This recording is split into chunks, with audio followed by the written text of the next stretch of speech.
Popcorn world.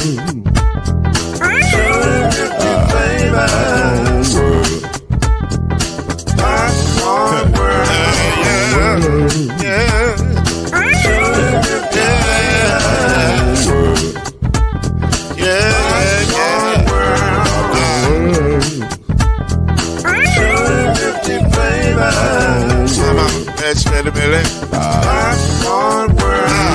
Can I make you groove now? Yes, I can. So you can get this groove in the back of a can. You can make it round the world and the holes in your hand. Popcorn world. 250 flavors gonna make you smile. 250 flavors gonna make you smile. 250 flavors gonna make you smile. I said popcorn make you smile. Ah. Popcorn world. Popcorn world. Popcorn world. It's a popcorn world. It's a popcorn world. Trying to get his team on the lead. And up ahead to Siva. And the attack by Harrell. And just like that, in the blink of an eye, Louisville comes from 12 down to take the lead. It's first of the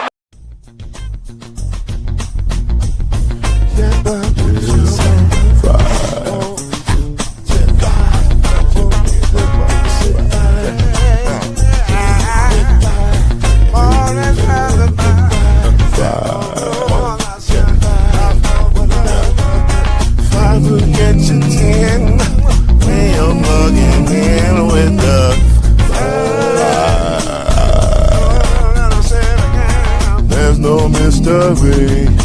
Let's make history with the five. Oh, the strongest. 2 and 3. Add 1 more plus me and be the 5. Yeah. We'll keep it on the floor. And the funk plus 4 and you got 5.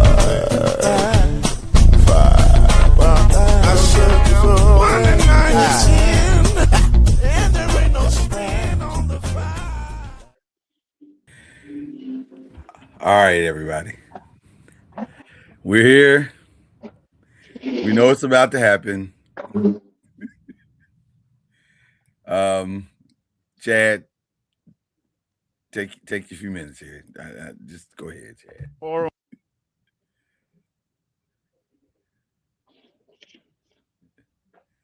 Go. You muted, Chad. You can't. You. Are you not ready or prepared for this moment? Okay, here we go. All right. Hold on. Hold up. Hold on, man.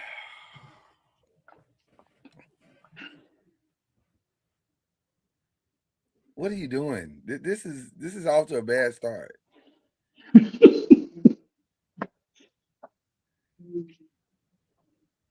you not hear us? On my headphones. Give me a second. Okay, do you want us to pull you back in when you're ready? It doesn't feel like you're ready. Hey, it takes time, man. Give me a second. We just supposed to sit here and wait for you? You've been waiting since 1989 for this moment. You ain't ready? If I'd been waiting since 1989, I'd have had something ready to go. I'll tell you what. While we're waiting on Chad, allow yourself to be entertained. Trying to get his team on the lead. And up ahead to Siva. And the attack by Harrell. And just like that, in the blink of an eye, Louisville comes from 12 down to take the lead. It's first. That's going to keep happening until you get started. Oh, my God, this guy. There we go.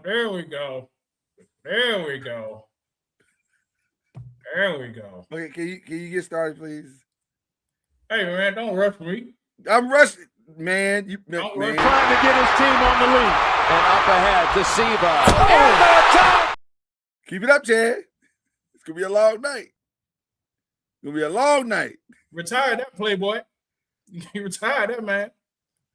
Hey, national champs, baby. National champs. Oh, man. Redemption, baby. Redemption. 13 years ago, redemption. Hey, man, shout out to Coach Dusty May. Shout out them boys, 2026 boys. Yeah, man. 3 years removed since I did this last thing. Football and basketball. So, Big Ten stuff. You know what I'm saying? But been a hot summer for the Big Ten. I gotta admit that. Big Ten stuff, man. It's cool. A hot spring, rather. We win championships, baby. Winning championships. So, back to regular schedule program. That's all.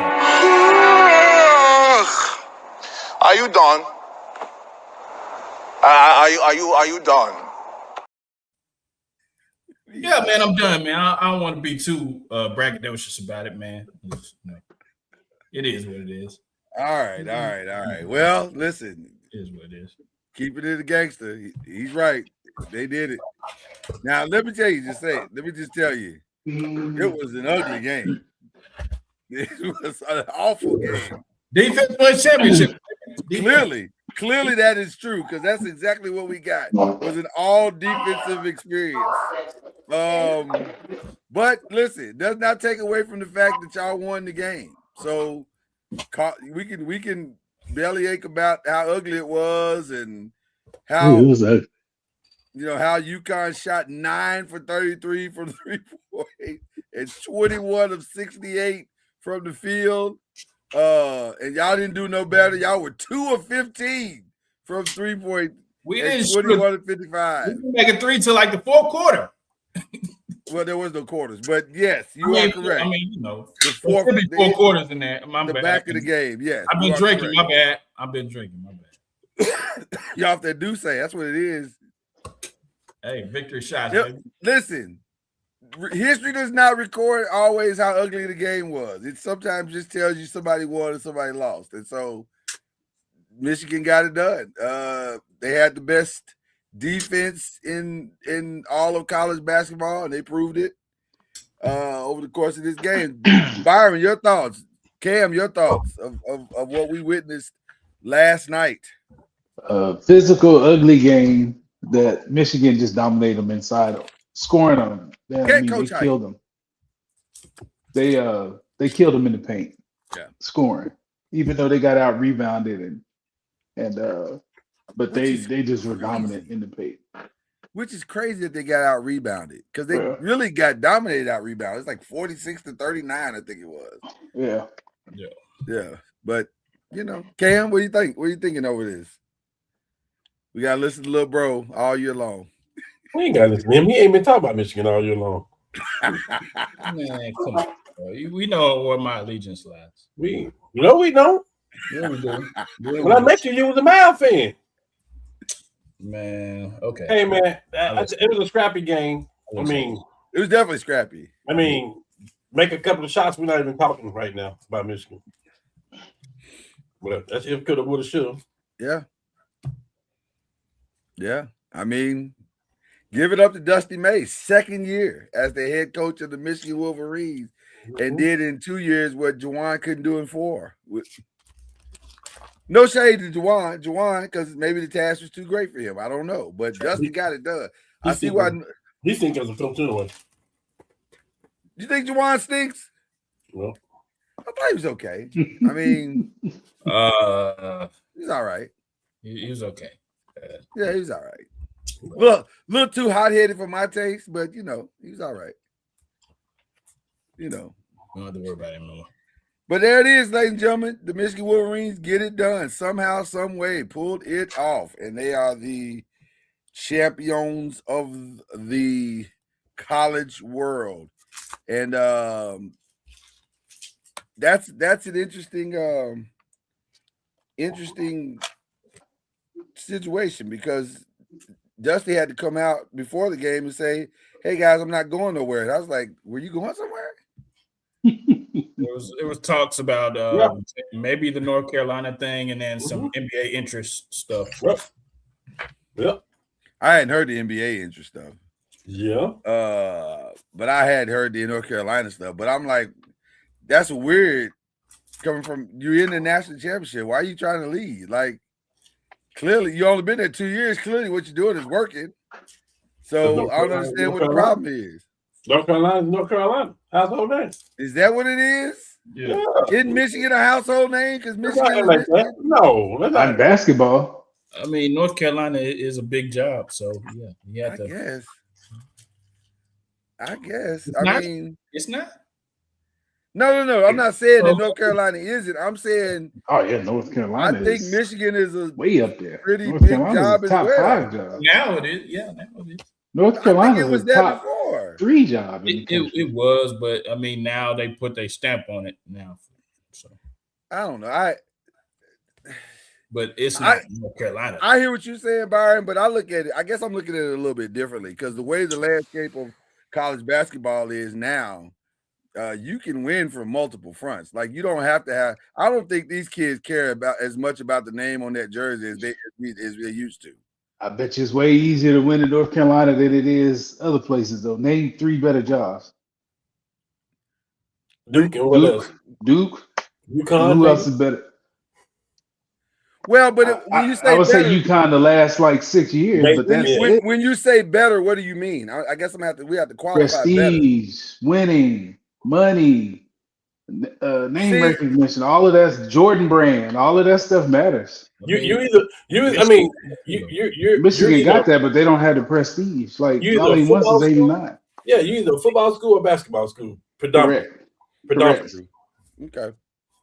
Well, I mean, listen, Michigan is now in the conversation. We both. How? Well, they in there now. Come on, now. Y'all a You gotta give it basketball up. school more than you a football school. They still. Come on now. You think they're a basketball school? Y'all cheated. Well, they cheated for the last one they got. Well, yeah, that's true. Come on, That man. is true. like they ran the whole staff out of there because they cheated. That is true, Chad. And then the dude they gave the ran job it, they to, said we he didn't cheated in other ways, and he out of there too. They found out we didn't cheat during that football season, so ain't nothing been taken away. Who found that out? They did an investigation. Where did people found it out? We still got in the banners. That was a light investigation at best. Hey, and hey, they should have called the FBI. And mainly that investigation was light because the guy that cheated was already gone anyway. It didn't matter. Investigation. We still got. Well, they caught the dude on the sideline stealing signals, man. How you gonna say y'all ain't get caught Right? cheating? Like, come on, stop it. He was literally on the sideline. They saw him. There's video of him That on dude the was sideline. that dude was throwing crib signs and everything. Don't take it away from the They didn't basketball team. cheat. We just won a national championship. We're not gonna take it from the basketball team. Y'all did it. Y'all did it. We're in the conversation. All right. Well, listen, there it is, ladies and gentlemen. The Michigan Wolverines have taken it on the men's side and on the women's side in shocking fashion. We watched UCLA take boot to A. I mean, South Carolina. Now, to be fair, maybe they were a little bit, shell shocked from the entire experience that they just went through. I think they played their championship in UConn. They played their championship. I don't. I think they got their butt whooped. Well, no, they got. They were gonna get their butt whooped if they play that game 10 times. They would get beat 9 times. Yes, sir. UCLA is just bigger and better. They're bigger. They can defend them. They couldn't get in the paint because that 6'7" girl. She was affecting stuff, and they couldn't get a rebound. They weren't going to beat them. I disagree with. I don't think the legs, the drama, none of that had anything. I mean, they beat UConn fairly easy. Like that wasn't the second half of that game. They were up 10 most of the second half. So yeah, I just think they got their butts whooped by a team that was bigger and better. Well, listen, two things can be true at the same time. They could have been a little bit fatigued mentally and emotionally from one thing, but also you're also right. They weren't. They probably weren't going to beat UCLA whether they were mentally fatigued or not. That you can't coach height. Yeah, you can't coach height, and UCLA was big everywhere. And they executed their game plan to a T. It was they were well coached. They're just a better team. Well, and I can't I would never argue against that. I just think so anyway, let's go back before we go forward. UCLA went through the same thing that they went through. No, they didn't. Yeah, they did. No, they didn't. UCLA, Texas's coach. Texas was the hottest team in the tournament. This is the only team that beat them all year. Hold on. But Texas's coach, when they lost, he didn't blast UCLA's and try to embarrass the coach through at the end of the game and in the press conference. So we're gonna use that and say that's why they was flat. I'm not saying that's why they were flat. I'm saying it had an effect. Those things have an effect. They had an effect. Maybe not a massive effect. And again, to Byron's point, to your point, it might not have mattered either way. Like Gino could have hugged Don and carried her off the court in his arms, and it still wouldn't have mattered. I'm not giving them an excuse. I'm not giving them an out. They weren't going to beat that. That team was too long and athletic. They weren't going to beat UCLA. Can't give them an out. I wouldn't give South Carolina an out. That's not what I'm saying. I'm just saying two things can be true. They could have had a little bit of mental fatigue because Don had to deal with that all the way up to the day of. Like, even on the day of, during the broadcast, they were still talking about it. I'm like, damn, the game has started. Can we stop talking about it? I'm sorry. I ain't giving Don no out. She got her ass whooped. Well, John said that. She said we got smacked, and now we got to learn how to smack back. Now, it is curious to me that they got smacked 2 years in a row. Yeah. So I'm not sure what. But the one thing about South Carolina's team that was both made them great and also made them vulnerable is that they were fast and they were dogmatic. And so if they could set their defense after a score, they had a chance. But that was the only chance they had.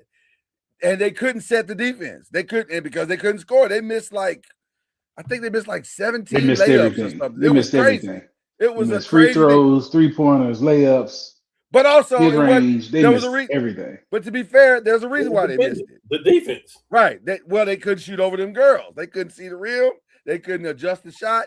It was that UCLA could not have played and done their jobs better if they tried. And they were fantastic. So you got to give them all the credit. Now, with that being said, what are your thoughts as it relates to the best players on Michigan and the best players on UCLA as it relates to this upcoming draft? How do you think they will fare? Did anybody come away from this game improving their draft status, if you will? Maybe a day. Is it a day, Mara? Yeah. Maybe him, because length right now is needed in the NBA and will be needed for the next, how long is Wemby going to be there? 15 years probably. So it's going to be needed for the next 15 years. I think he needs another year. I didn't particularly like how he played the last game. I think he needs another year and then he'll be good. But I mean, I think Morez Johnson. When you say good, what do you mean? I just didn't think he was as effective as he was the game before, as far as his decision making, as far as taking the shots that he took, and I just don't think he's ready as far as for the NBA and that grind. As far as can I give you an honest assessment of him? My honest assessment of him. Mm-hmm. I think he is probably as close to about what he's going to be in the NBA as he is. I just don't see a lot of ceiling for him. Mm-hmm. Like he's tall, he's long, he can rebound, he's okay around the basket. That's probably it. Like another year in Michigan is not going to, unless he's going to go train with Akeem Olajuwon or somebody like that and really develop his low post game. He's probably where he's going to be. And I think for him, he's probably needs to strike while the iron is hot. That's fair. So I don't know. On the mid side, you guys see anybody that did themselves any favor with this game? Or with the tournament? Or with the tournament in general? We'll say the whole tournament, because you're right, that game was awful. Johnson from Michigan, Morez Johnson, I think he'll spiked his interest a little bit. And also the guy from UConn, guard. Talk about Braylon? Or are you talking about solo ball? Solo ball. I think he might spike his interest as well. Solo's interesting. He's not a great shooter. And I don't know. I don't know what he is. Like what is he when he projects up? Guys, what are your thoughts on solo ball? I don't really know. I didn't get to watch a lot of the men's tournament, just dealing with grid stuff and. So well, even in that game, did you think he was okay in that game? He was okay. Yeah. He was okay. That game was just so hard to judge because it was so much hacking. Like, it was bad. Like they were getting hit in the head. They were grabbing, pulling. It was hard to get a feel on what the kids could do. It was a grind. Is a Cuff a top 10 pick? We'll get to that in a minute. Well, you said the tournament, so I was talking about specifically those two teams. Okay. Yeah. I think the Lauren Betts, like if you're the Dallas Wings, if you're just looking at the last game, she played way better than AZ Fudd. AZ Fudd is the number one, would scare me to death. That's what me and Lauren. She couldn't get away from anybody. She couldn't get her shot off. We had that same conversation. And I'm not drafting. I don't care who her girlfriend is. I ain't drafting that girl number one. I was gonna say, and while you are probably correct, politics. Paige is probably gonna get whatever she wants. Oh well, then she ain't gonna get a ring. Well, she get a ring, just not like a championship. She ain't gonna get that one. Yeah, right. Might not be a championship. I mean, you can't 6'7", and the way she was making shots, she was hitting turnarounds. She was spinning. Man, Lauren Betts is what they need, but it's not gonna happen. I'll tell you this: the one thing that really got me like looking at Lauren a little bit differently, her elbow shot was on. And I was like, now if you go hit that, you might be draftable like that. Because that's a game changer. Draftable. You can't see 6'7" and can score. And who's got the number? Who's got the all number? 6'7s are created equal. Like, but she's not a slug. Like, she's not a slug. She's not a complete slug. And she blocks shots. She changes stuff in the paint. I'm not taking a guard that couldn't get away from nobody. Well, because that's what she's gonna play in the league. If she couldn't get away from them, every team got one. But here's the thing. I don't think AZ Fudd can get away from them. I agree. I've never thought that she could get away from them. I never thought she should have been the number one pick. When they were talking about her as number one, I'm like, I don't see it. Yeah, I don't see it. She ain't Paige. She not Caitlin. Yeah. As far as plug and play guards go, to me, there's only one, and that's Olivia. Olivia is probably ready to step into the league and play day one and be effective. But that's mainly because her game is not predicated just on scoring. Like, she's a true playmaker. So I think AZ, for her to come in and really be effective, she's going to have to learn how to be a playmaker too, and allow her playmaking to kind of get her off so that she can run off screens and pin downs and stuff like that. That's how she's gonna have to score. I don't think she's a true I can stand in front of you and take you to the hole kind of player. I just don't believe correct. That. Yeah, so I agree with you 1,000% on that. So it's interesting to see. And then I'll tell you somebody else that really stood out for me also was the Kiki Rice young lady. She's a lot faster than I thought she was. And I was like, oh, okay, she's got some speed. She's not I don't know if she's a true one-on-one killer, but I think she can get to spots and make plays. And then by doing that, so for her, it's gonna be on what team she lands on. Like, can she fall on the right team and then be able to do some things that way? I don't think it's gonna be it. Did Hawkins kind of land her, solidify her spot? And who? Like Hawkins, Gabriella Hawkins. Yeah. I don't know. I don't know if she just had a really great day, or if she is that type of player. What is she besides a junkyard dog? Athletically, what is she? How is she going to make her hay in the league? Because she's 6 foot.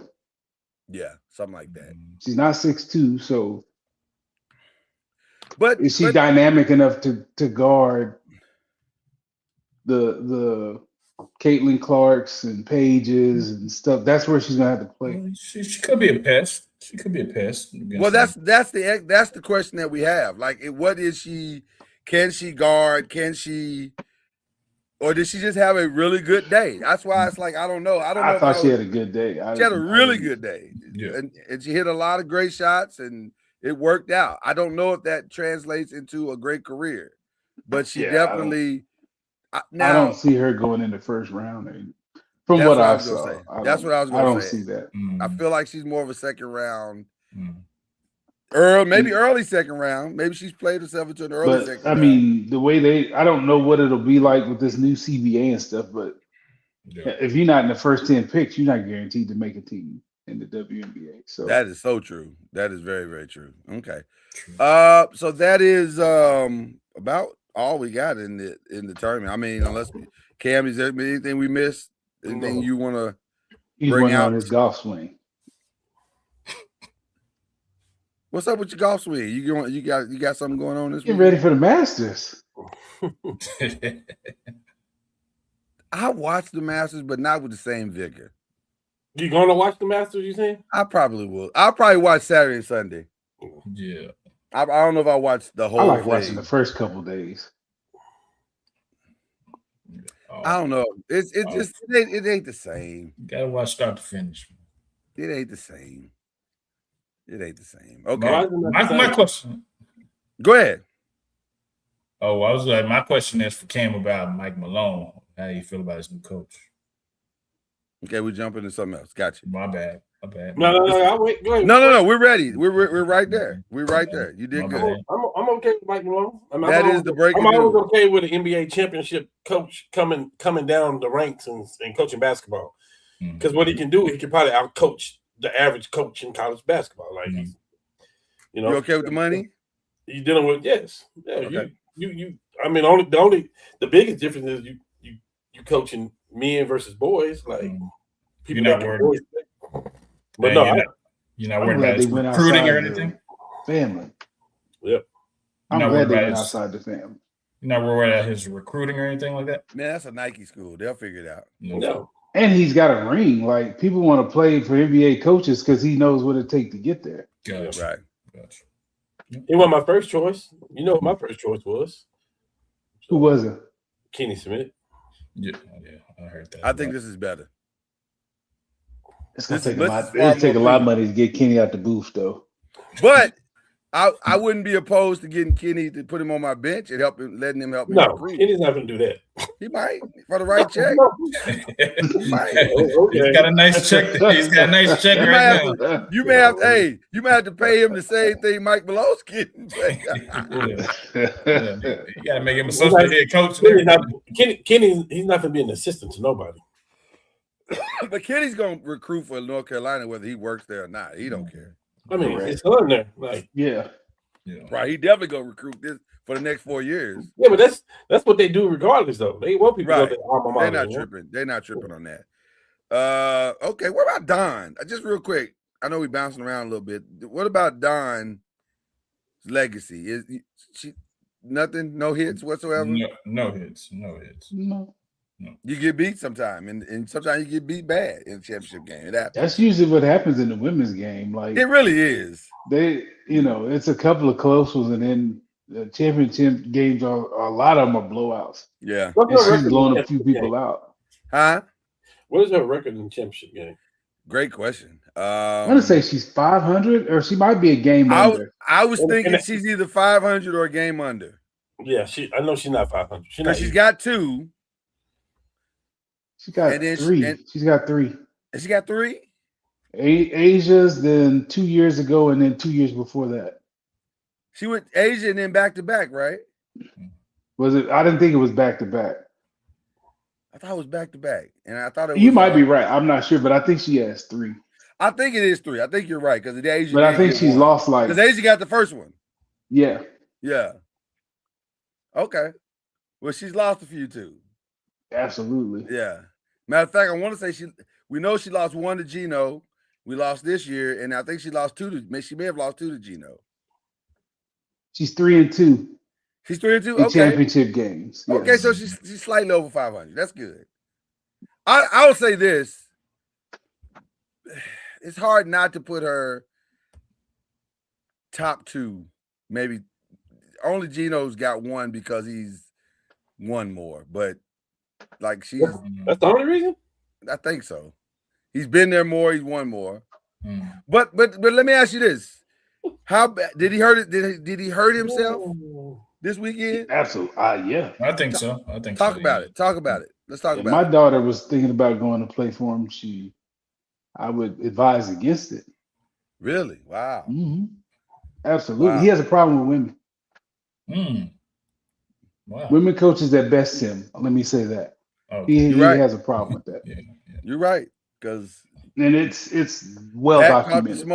Muffet caught the smoke. Muffet, yeah. And yeah. Don has caught it down. Yeah. You don't. I just thought that was bush league. I thought that was awful what he did. Like we were.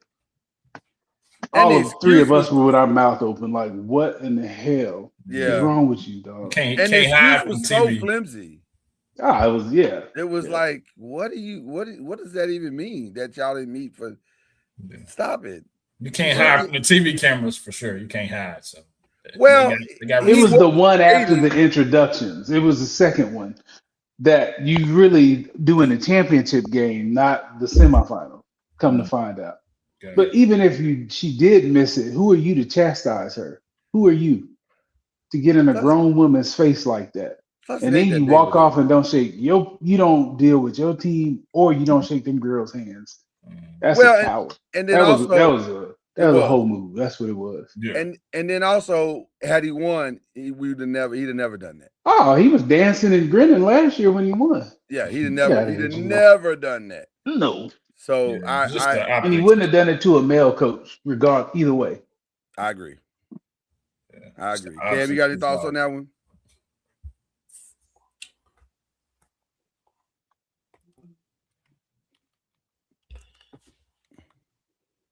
I keep my thoughts to myself on that one. No, did we do a show called The Five? With all due respect, he will have no problem getting recruits in, regardless. Oh, it's not gonna change. He won't, like but yeah. I would have a problem with that. I don't think it's gonna hurt him at all with recruits. Yeah. No. I think he had a bad moment, like a lot of coaches have. I don't know if it was that they have that bad. I don't know if it was that bad though. No, it was bad. It was bad. I don't know if it was that bad. I think in the grand scheme of things. I mean, the optics. A woman and a black woman. We looking at it because it's a woman and a guy, and he's black. She's white. She's black. And for me, it's not. Just that's me. That's why I say I prefer not to. I'll say this. I didn't. If I'm being honest, I didn't see it as a black woman thing. I saw it as, why are you doing this? A lot of people did, though. I know a lot of people. The world did. But here's the reason why I didn't see it. Here's the reason why I didn't see it that way. Because just like Don said, I know Don can whoop his ass. So I really wasn't worried about the black woman's ass. I fully believe that Don. If that's what it was about. That's what I'm saying. To me, I don't know what the play was there, other than maybe he was trying to distract media-wise from whatever. Like maybe he's like, my team didn't play well at all. We got smacked. Like I didn't expect us to get smacked. Let me do something to mess up the whole narrative. Which is, if that's what his play was, well played. Like it worked to a T. Yeah. But I didn't like it. I just thought it was classless, and not to say that we all haven't had or couldn't have classless moments, because we can. But I just thought it was classless. It was just, you don't have to do that. Just take your medicine, man. It's all right. But history says he does have a trouble taking those L's from women. Like he ain't a fan of losing to women, which is crazy because he coaches women's basketball. Yeah, that's crazy. That's crazy. So there you go. Anyway, we'll move on. A trade went down already. Free agency started in WNBA. A trade went down. The Chicago Sky traded Angel Reese to the Atlanta Dream, a playoff team from last year. Why you keep leaving the screen, Cam? Do you not like women's basketball? No. That's cool. That's cool right there. Well, I love women's basketball. I'm a massive fan. So I'll ask Byron. I ain't got nothing against it. It's not exciting to me. Like, it's wonderful. It's fantastic. He ain't the only one. There's so many people that think it is. Don't like it. I get it. I didn't like it until my daughter started playing. I've been a supporter for the last probably 17, 18 years. Like, I had to go to it and experience it. Yeah, and then I started, once I experienced it, I was like, oh, this is a lot better than I thought it was. Yeah, I went to the Aces and Wings game, so I saw Asia, so maybe I'm spoiled so maybe, okay. Okay. I feel like that was way out of bounds on that one. I don't have my humble flex button, but I owe you one. Just threw out a name. Like, what are we doing? I'm just saying I saw her play and she's good. I don't have nothing against it at all. But if it's on, first of all, if Caitlin Clark not playing, I'm probably not watching. And then if it's a baseball game, I'm probably gonna watch that. If the golf is on, I'm probably gonna watch that. If basketball is on, I'm definitely gonna watch that. If football is on, I'm definitely gonna watch that. Listen, you are definitely part of the problem. Tell me what you want. But what I mean, you like what you like. What I mean by that is, let me explain. As women are trying to grow their game, they are trying to convince guys like Cam to like it. And they shouldn't convince me of nothing. They shouldn't try to convince me of anything. Well, but that's who they want. They want the diehard sports fan to give them a chance. I'm not giving them a chance. I'm just letting you know I'm going to watch all of those other ones. You got them ninth on the list, Cam. That's not really, really giving them a chance. I have my reasons. Like, I'm a golfer. I'm going to watch golf before I watch baseball. But I think you're saying what a lot of men say. And I'm not chastising you at all because I get it. Listen, I wasn't there always either. So let me not act like I've always been around. I have not. But as I started covering the sport more, I started to appreciate it more on all levels. And then I realized this is actually a very pure sport. Like, they play the game on the ground. It's not in the air, but but they do some amazing things, and it's a fun sport to watch. So I agree. Yeah. So, but I get why guys say they don't like it. I don't think it's even, but I think it's hard to compare the women's game to the men's game. They're two different games. They are not the same at all. Yeah. Like, and if you're trying to use that, that's why what Shaq was saying, well, it should lower the rim. Well, if you want it to look like the men's game, then yes, you should lower the rim. But I don't think that's what they're after. I think they're trying to get people to appreciate the beauty of the game for what it is. But the other side of that is, I mean, if you want to sell tickets, seeing, somebody Asia dunk on somebody might be more entertaining than not seeing Asia dunk on somebody. So I don't know. I get it. I get both sides of the argument. And then there's some other problems. It's not an argument for me, and I'm not. I hope I ain't sounding chauvinistic. Female chauvinistic. Well, no, because I'm just letting you know. The only reason I even watch women's basketball, Caitlin Clark, is the reason I watch. Like, seriously. So, like, I see her playing everybody else. I look at these matchups and I see what everybody else is talking about. But Caitlin is the reason I'm watching. I mean, my son's at Ball State right now. Guess what? I'm going to catch a couple of games when I go see him up there in Indiana because I'm a Caitlin Clark fan like that. Now, listen, I don't know.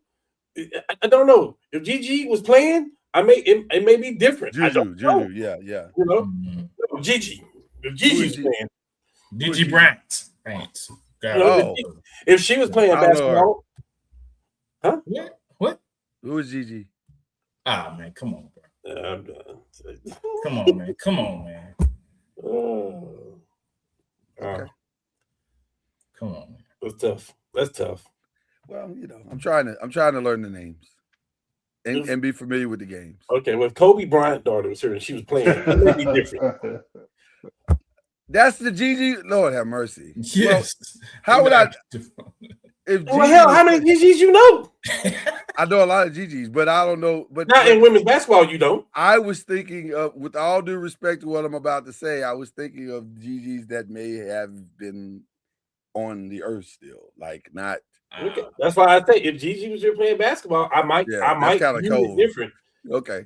Because you would look at it and you would be like, whoa, shoot, that's Kobe with her. That's like, true. That's you know what I mean? So like I just well, and then they have another problem that we can't discuss, but we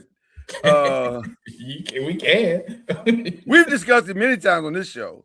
We're just not gonna discuss it tonight. We just because we got other stuff to discuss. But good. It's another. They got problems. They got challenges that they're trying to overcome. They're trying to figure out ways to overcome. So there you go.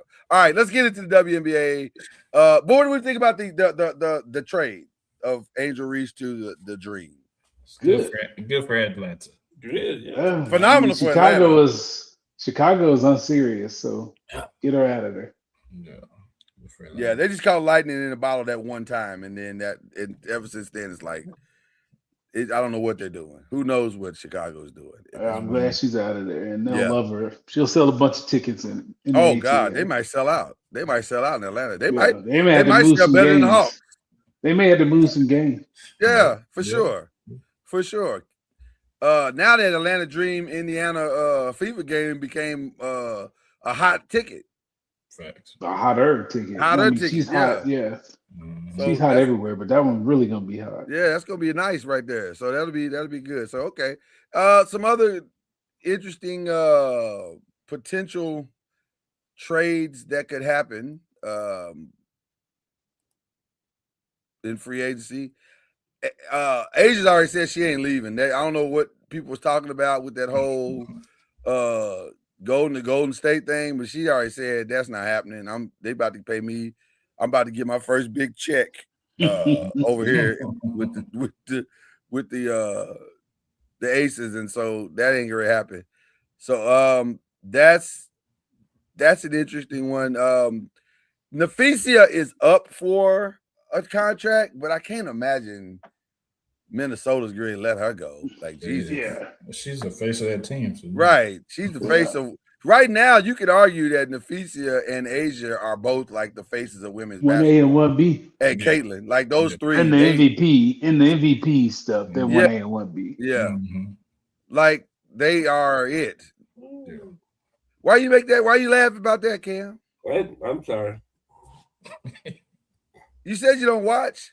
I'm sorry. I'm just telling you they are. Nafisia got her own league. She financed, her and her husband financed the league. If you mention women basketball, you ain't talking about Caitlin. It's almost a bias thing at this point. Well, let me say something. You're not wrong. Because they just announced Caitlin's salary. Did y'all know that she went from, I think she was making not 75, slightly over 100, I think it was. And so now she's going to make like almost 600,000. Like, nice. That still ain't enough. Like, she should really be making, but she makes way more than that off the court. Like, she, like WNBA money for a lot of these girls is just like the money she uses to travel with. But they making money. She making big money. So that's an interesting one. Some interesting names coming up. In the Dallas area, NECA, they're gonna have to make a decision. If they draft AZ Fudd, they're definitely not keeping NECA. Agumake, it's not happening. So, you mean Enrique? I mean Enrique. I'm looking at I'm sorry. They're not keeping Enrique. Yeah, for sure. They need to go ahead and trade her for a big or something if that's the case. Well, I just don't. Luckily, Paige is real efficient, so she doesn't need the ball in her hands a ton because Enrique is real ball dominant. Enrique, but that might be the reason they're gonna trade her because she's so ball dominant, and they just want somebody which in that regards, because AZ and Paige have played together, that might be the reason why they're thinking let's go that route because there's familiarity there. It shrinks the learning curve, kind of thing. You could be able to get something for Enrique. Still, her value is still, I believe, high. Yeah. So I think you'd be able to get a big that they so desperately need to be able to pair with them too. A sneaky name that's available. Just drafted one that's 6'7". Well, yeah. You can't coach height. Yeah. You can't coach height at all, people. You cannot coach height. So those are some of the names that are out there. Also, some interesting names. Jonquel Jones is technically available. I don't know if she'll leave New York, but she is available. Kelsey Mitchell's available. Kelsey Plum is available. Jackie Young is available. Although, again, I don't know if she will leave Las Vegas for another, opportunity. She could, but I doubt it. So I think she's probably going to stick around. So those are just some interesting names that are out there as they go through free agency. Official signings don't start until Saturday. So they are in whoever's going to move, they're having conversations about that as we speak. But let me get to the part where Cam is interested. You're killing him right now. Well, I may have to start treating Cam like they do on Get Up and be like, okay, when we get to this subject, we just got to pull him completely off the screen. I'm okay with that. Because he has nothing to add to this part of the conversation. But let's talk about the NBA. And more specifically, let's start with this Giannis thing, because this thing is about as crazy as it could possibly be. So shout out to Shams Charania, who really got into the woods on this thing today to talk about some of the madness that's been going on here lately. Apparently there was a meeting on March 1st, and Doc held a meeting. Oh, I'm sorry. Let me give him his proper title. Newly inducted Hall of Famer Doc Rivers held a meeting with his team on March 1st to where he said, quote, "Google me. I know how to get a team to the playoffs, and I know how to win." According to the team, according to Shams, the team didn't receive that well. He went Shaq on him. Google me. One time. One time. So I just to let y'all know, I did Google him. It wasn't good. Right, the most blown 3-1 leads in NBA. It wasn't good. With all due respect to Doc, I need y'all to name a coach not named Phil Jackson. And Phil Jackson is actually a horrible comparison for Doc's argument. I need you to name a coach that has had more talent pass through his hands and gotten less results. Ain't gonna do it. Yeah, I don't have that. I'm just saying, Doc, don't ask us to do something like Google you, because then the stuff comes up and then we start to see you'd have had top 75 players several times over. You done had all-star rosters, 3 and 4 all players that were all-stars on your roster several different times in several different locations. In the same result. And it has not ended well. I mean, he backdoored himself into that Milwaukee job anyway. Did he backdoor himself, or was he welcomed in the front door? It felt like he was welcomed in the front door as a consultant. I mean, remember, he was a consultant. Yeah, I mean, it could be back door, front door, side. I don't know. Sham said there was a second meeting where he called out all the players, and real specifically Miles Turner. He was like, he told Miles Turner in front of everybody, "I'm real disappointed at how your production this season."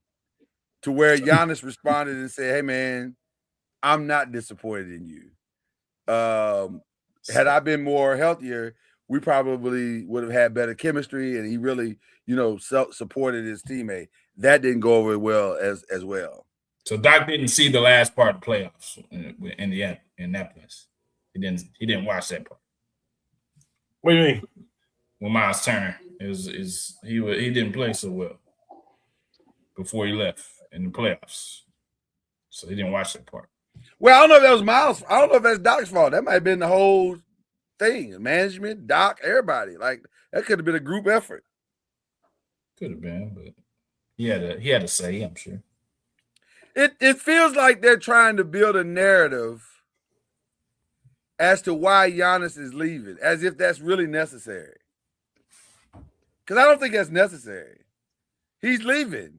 He's been leaving. The only people that didn't realize he was leaving was Milwaukee.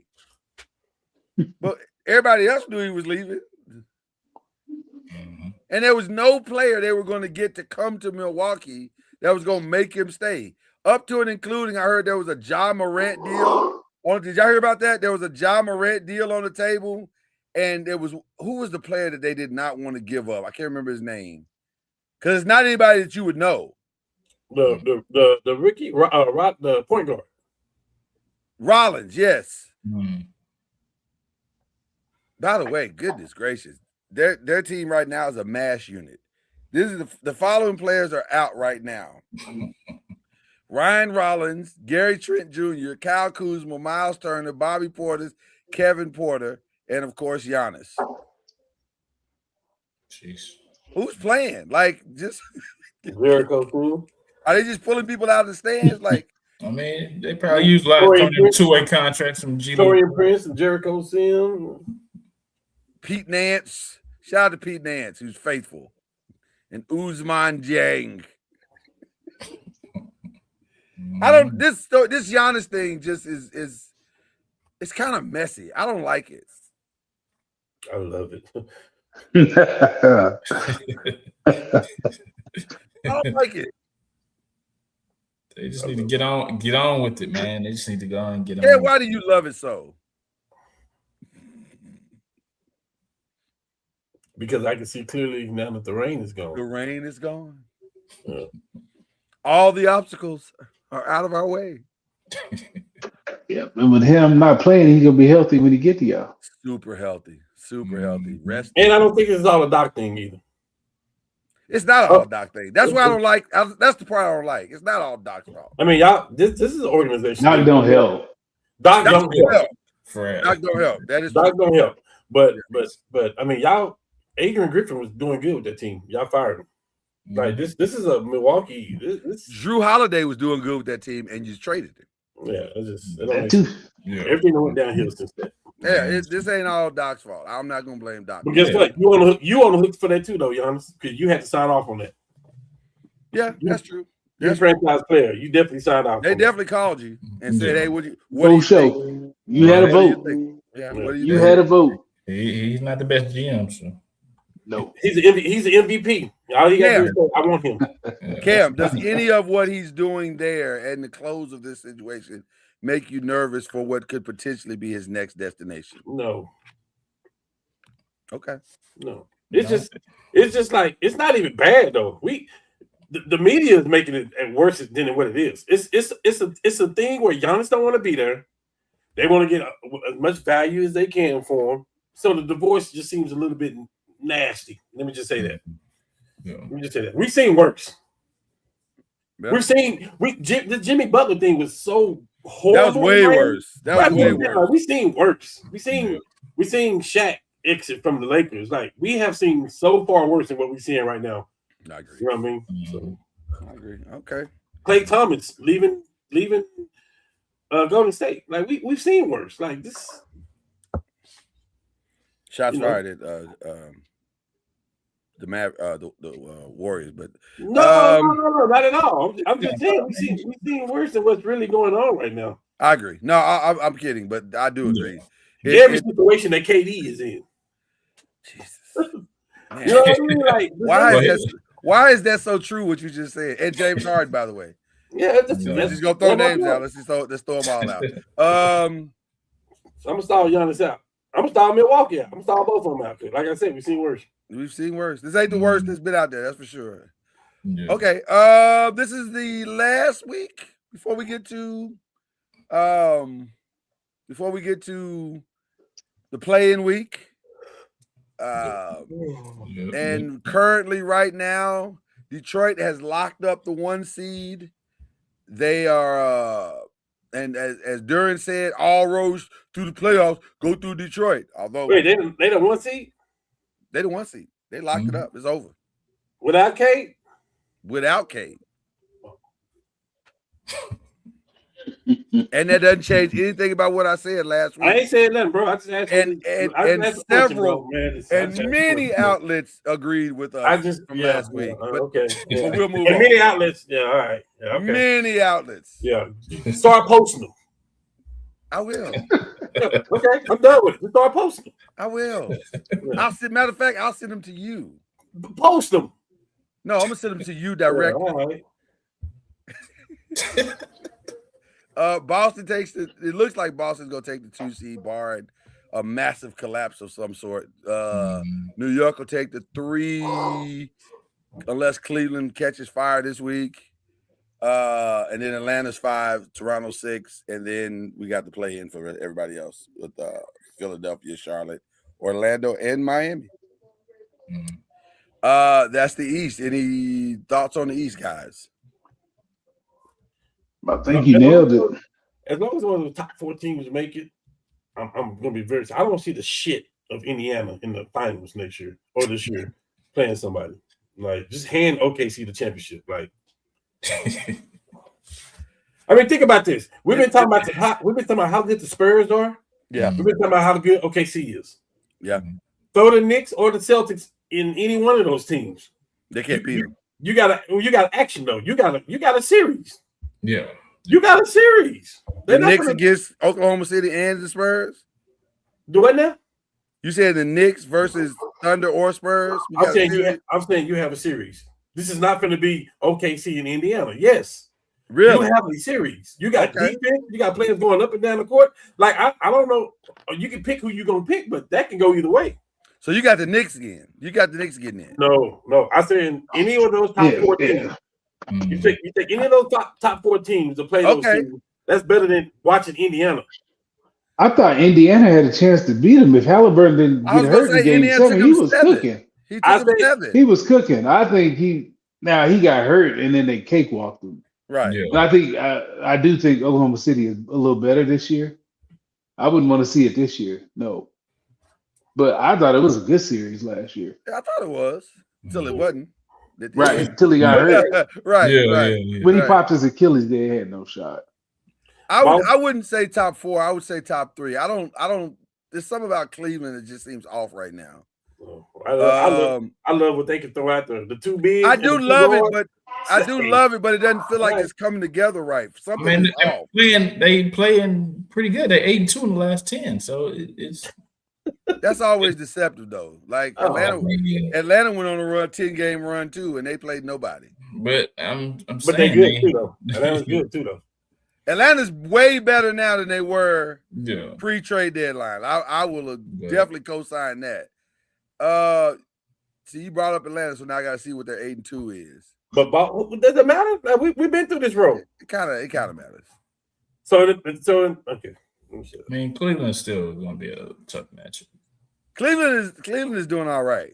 Yeah, but they also had a nice 8-2 toward the end of the season. It has worked out very well, and even to close out, they got Atlanta. Well, Atlanta twice is not a cakewalk. Well, here's the thing. Yeah. What seed are they? The 4. They're the 4th seed, so they played everybody else, and everybody else played, so they doing pretty damn good. Listen, Cleveland's doing fantastic. I'm not hating on. I hope this don't come off as hate with it, Cleveland. But the Atlanta series is perfect because that's who they're going to play. Yeah. And so they need to kind of start playing the playoffs early. Give me Boston, man.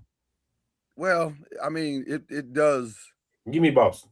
Boston is the most complete team in the East for me. Complete. Okay. They are the most complete team in the East. Okay. They got 2 I agree with Tatum. If Tatum is you keep giving them what they're giving them, they're gonna be hell. They got 2 all-stars. They got 2 killers in the backcourt that is not Brown and they got a bunch of shooters, and then they got 2 bigs. And they got 2 bigs that are legit. They know how to win, so it's not a problem where they don't know how to figure it out. So Vujic quiet as kept. Vujic is probably one of the top moves in the trade for the trade deadline, just like Kennard was for us, just like James Harden was for Cleveland. Like that Vujic. And by the way, it doesn't matter what he did in the regular season. Who cares? is going to matter now, because if he can do what he can play on all three levels like he has traditionally played in his career, that's going to be the difference. He will fill that Porzingis role maybe better than Porzingis did. Hell, he was averaging like 18 and 10. Yes. Yeah. He may be better than Porzingis. And he's coming off the bench. Don't forget that. Right. Yeah. You don't have to worry about durability though either. He's gonna be man. Right. You don't have to worry about availability. He's gonna be there. Okay. In the West, it's OKC, it's the Spurs. The Nuggets have now moved into the 3 spot and will probably go up a game after tonight. The Lakers in the 4. Houston is in the 5. Which is actually probably better for the Lakers, if I'm being honest. That might be better for the Lakers. The Minnesota. Yep. I know. Yeah. Minnesota's in the 6, and then for whatever reason, Phoenix is not. I guess Phoenix is technically still in the running for the 6, so that's why they have not clinched the play-in game like the Clippers, the Trailblazers, and the Warriors have. But they're 3 games behind Minnesota. I don't think they're gonna catch them. I just don't think they're gonna catch them. But stranger things have happened, so we'll see. Yeah. But Minnesota is in the 6 currently. Phoenix is in the 7. Any thoughts to that? So what we're looking at with that so far? Let me just go ahead and say this. I called Cam personally and said this to him privately, but I am going to say it publicly as well.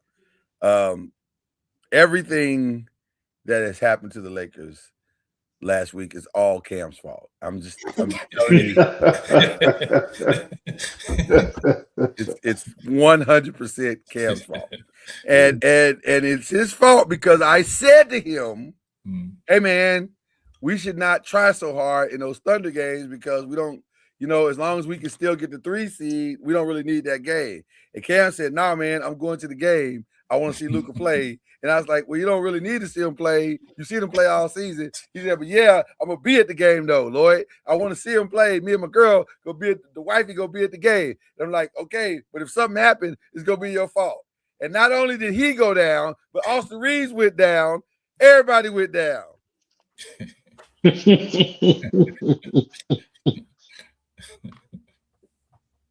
saying, Cam. Still got LeBron though out there, and I'm gonna tell you play tonight. And I'm gonna tell you, like I've been telling you and everybody else for the last 3 weeks. Okay, talk about it. This 40-point stuff that Luka's doing and all this what he's doing in March. This is gonna come back to Hunter. Like he's doing too much. He's putting too much on that. It's too much. Nobody is doing this like Luka is doing. It is too much. Even when Jokic put his numbers up and these triple doubles and stuff, he's not going hard like what Luka's doing. Like, he's not going hard like that. Yeah, it's too much. You know what's interesting? I knew we were in trouble before that Thunder's game. I did. The game they played before. Was it Miami? Who was it they played before? It was Cleveland. We beat their heads. Cleveland. Yeah, but then we were up. We were already up. Yeah, but then they brought Luka back in. Yeah, but people was on the bench when we was up though. Yeah, but we didn't have to. We should have listened to get. He didn't need that 40 that night. He didn't need that 40, and they made him come back in to get that 40 because they were down by. It went from being up 20 to being up 12, and I'm like, come on, man, well, he's going to Germany to get some special treatment. Also, not as reported, but he's also going for the birth of his child. Let's also be honest about that. It's probably more that than the treatment. But he's going to get some special treatment in Germany and try to be back for the first round. But what does being back for the first round really mean, though? Because even if he's back, he's not 100%. So, I don't know. Cam, I'm going to be honest with you. At this point, let's shut the whole thing down and start getting ready for Giannis. Not yet. Do you want to see what's going to... Yeah. Can we see crazy stuff happen? It's stuff would have to get really crazy for this to work out. Okay. So the first round y'all will go against the Rockets, right? Huh? First round will go to the Rockets. Yeah, which by the way under normal circumstances would be a very winnable series. Now because of our losses, it could get a little tight. I'm not saying they can't beat them, because the Rockets have not played the greatest. Although you can look at their, they're playing better lately. Lately, they've been playing a little bit better, but it's like very tight. Every game is very tight. So we'll see how it goes. We're scrappy. That's what I like about us. We're scrappy. You throw the Vanderbilts out there. You throw the Smarts out there. LeBron is going to be LeBron.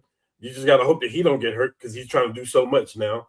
Kennard is a lethal. He's a 3-point shooter. LaRavia is actually playing aggressive now. He is. He looks better. And Dalton Kennett is playing for his NBA career. Not with us though. Like he's not getting that. He's going to get clocked. He's going to get clocked, and he's going to be playing for his NBA career. Like if he don't do good in these playoffs, he may be the 12th man on the bench. Listen, somebody. Dalton Kennett, listen to me very carefully. Your Laker days are up. I hope you signed a lease that you can break because you're not going to be a Laker. I mean, that's obvious. I'm just saying. He may not be in the league, though, is what I'm saying. Like, he may be in the D League, like a D League star, like right next to Bronny. That also may be. Wait, why Bronny catching strays? He's not. He's catching the truth.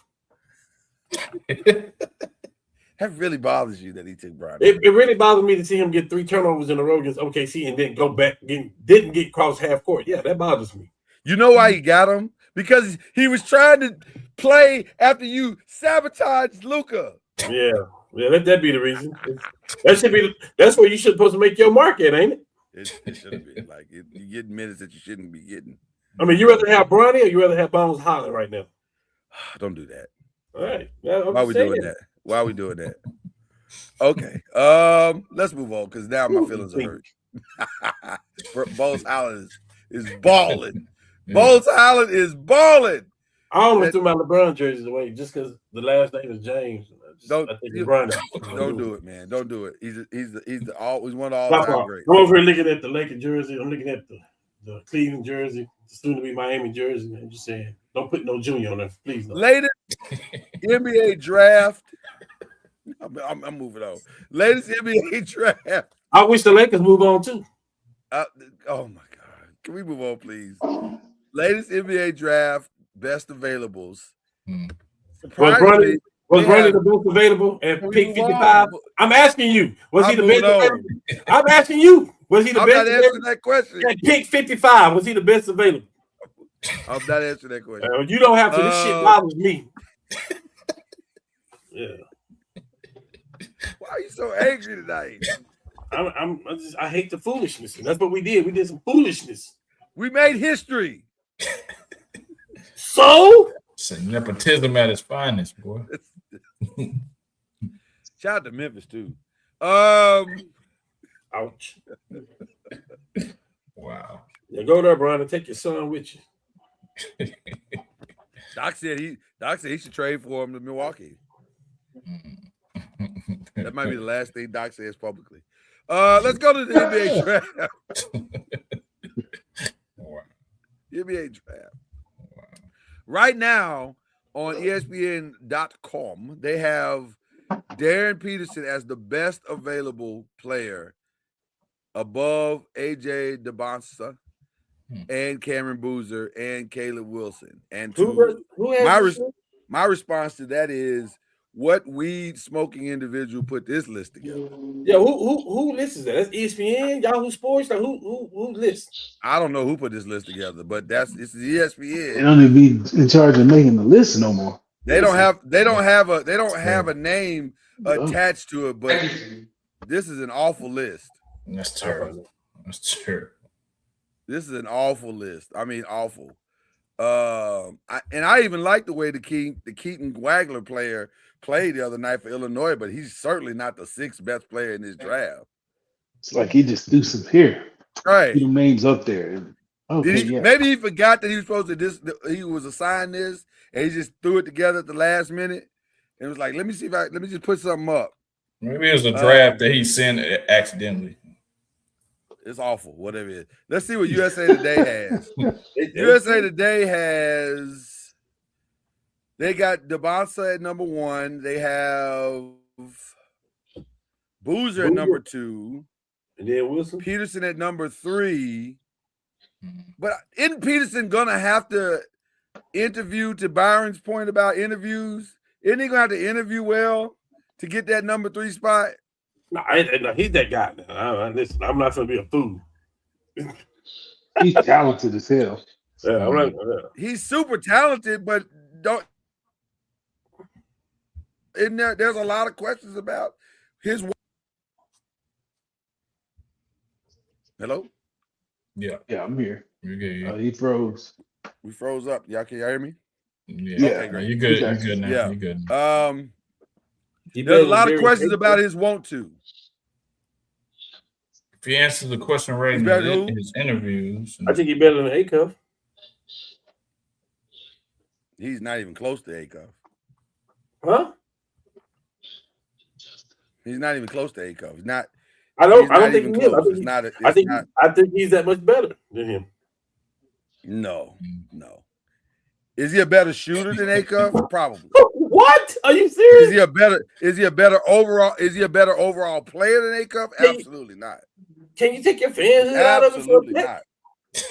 This ain't got to do with fanhood. I don't know. I like Peterson.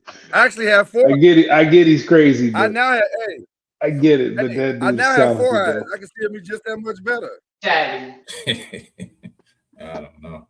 Mm-hmm. I'm just saying. What about the Kingston Flemings guy? Do y'all like him? I used to. Okay. Don't know much. I don't trust them Houston dudes. Anybody that comes from Ralph Sampson's tree probably can't shoot. Kelvin, yeah. And you talking about Ralph? Yeah, sorry, Kelvin, yeah. But you just got to assume they can't shoot, especially in a big game, because they never shoot well in a big game. Ever. Okay. Going back to OU. None of them. Did Yaxel play himself in the top 10?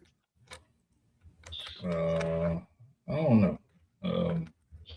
Depends on how you feel about him playing with a bum, knee, and ankle. I don't know. Well, I'm assuming he's gonna get better. Yeah, but I mean, I think you'd have to evaluate him in maybe the draft workouts or something like that. I like his size.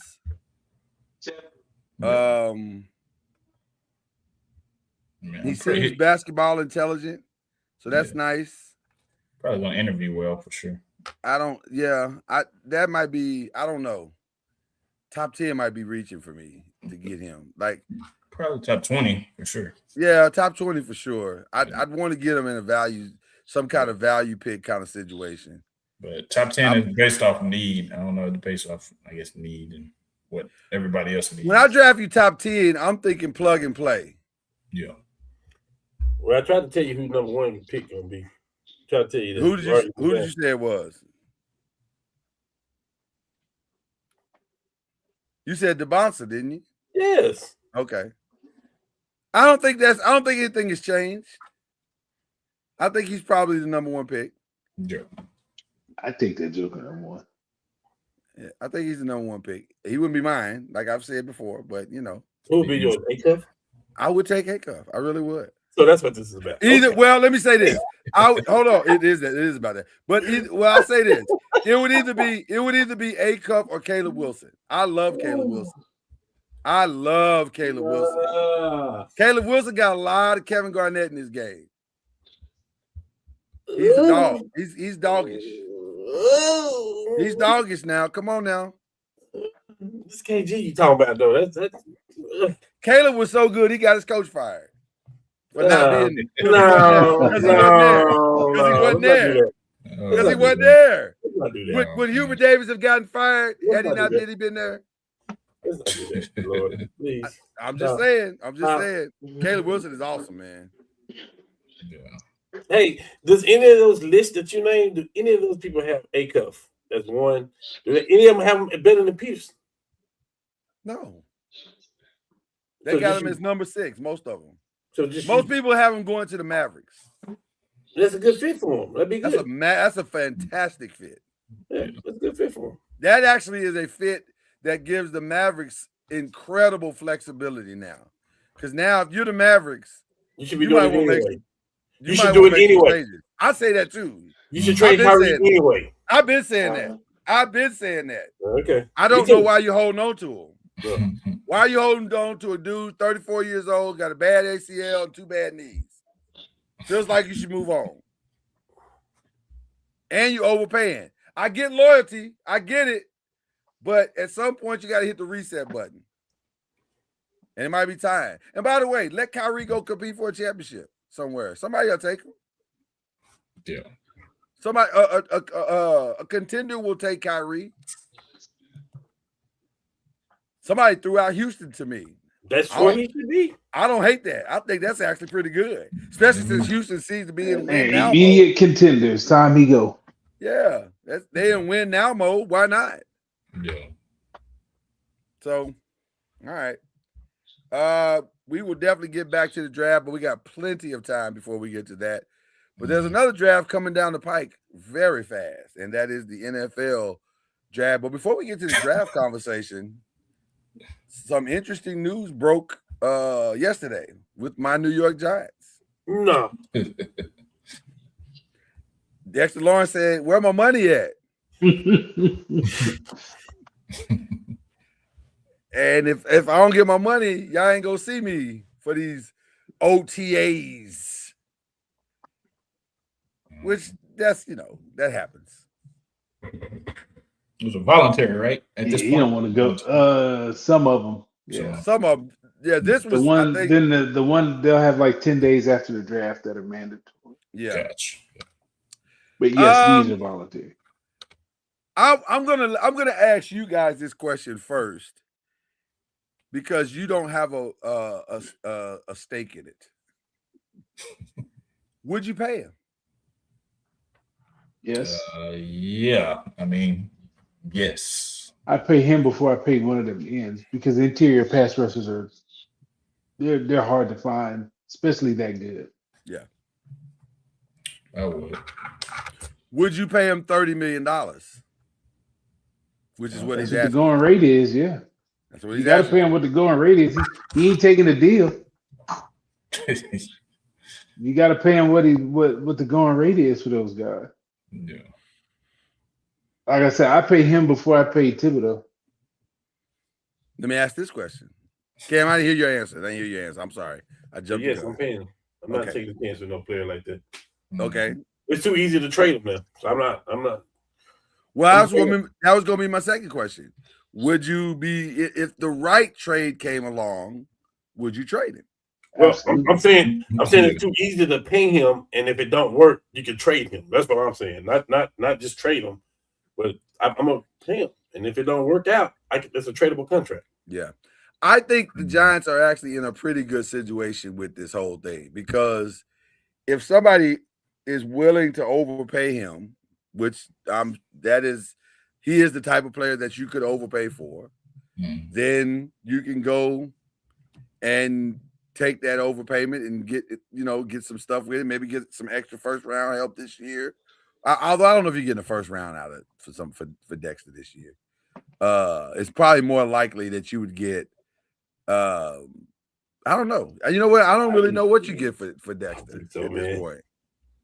Only problem is what you get back gonna be better than what you get at that position. It's highly likely no. So you give him up knowing you're gonna get better other places, and help your team as a whole.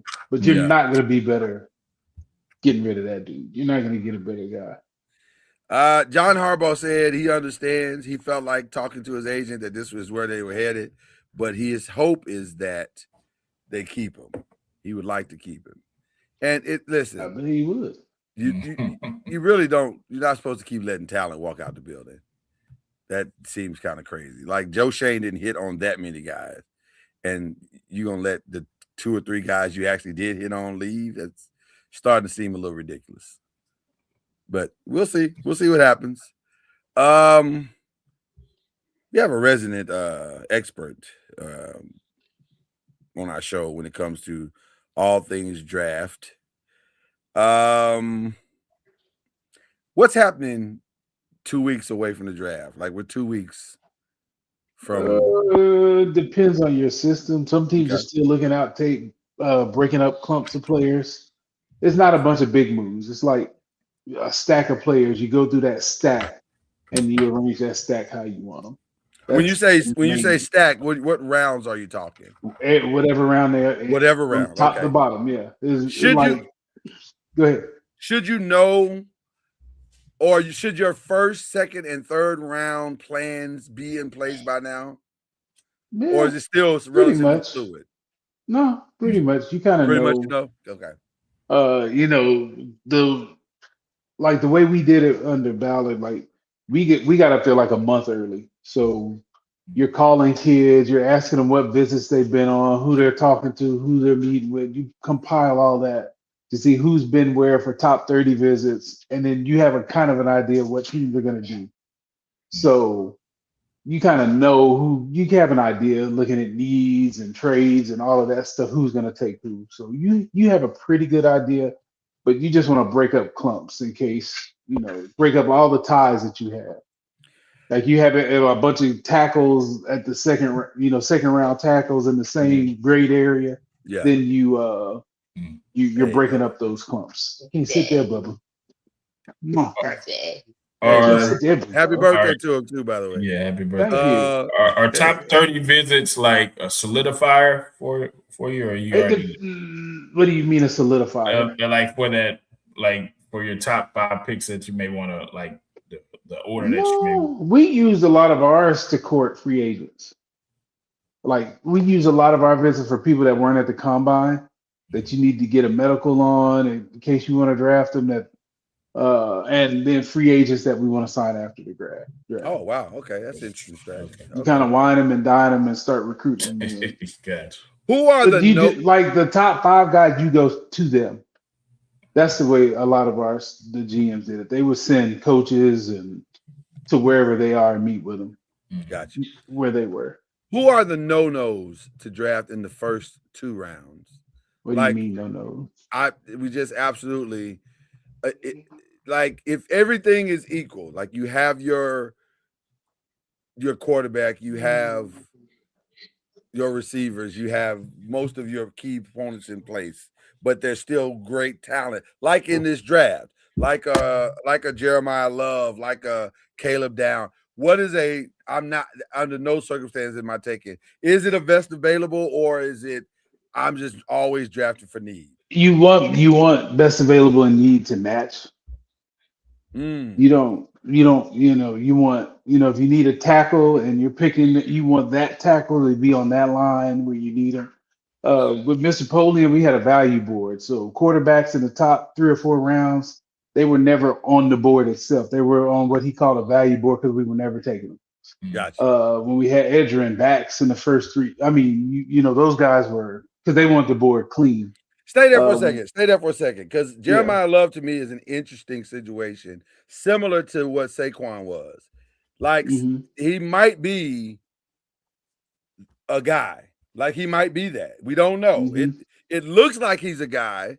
The tape says he's a guy, but until he's out there, you don't know. But how hard is it to be in position to draft a Jeremiah Love but you may already have for example, the Colts have their guy. They have a running back. Right. But would you be tempted to take a Jeremiah Love there if he's the best available? You better not be. Absolutely not. Absolutely not. Why? It's a waste of a pick. Okay. You just gave Jonathan Taylor all that money. He's already invested in the community. He is like a pipe dream fit for what you do on offense. He's a great dude. No, absolutely not. Are you surprised when teams do it though? Who has teams ever will done do anything it like that? Huh? Who's done something like that? We did it. How? When we took Saquon, that wasn't. But y'all didn't have. There was nobody there like I agree, Saquon though. That's what you saying. They got Jonathan Taylor.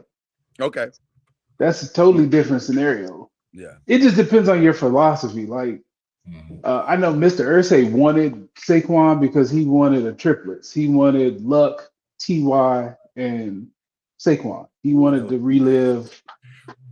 That's what he wanted. That would have been nice. Ballard and them didn't believe in taking it back. They were like, "We'll never take a runner if whatever. We won't take a runner." Where were y'all picking at that year? Do you remember?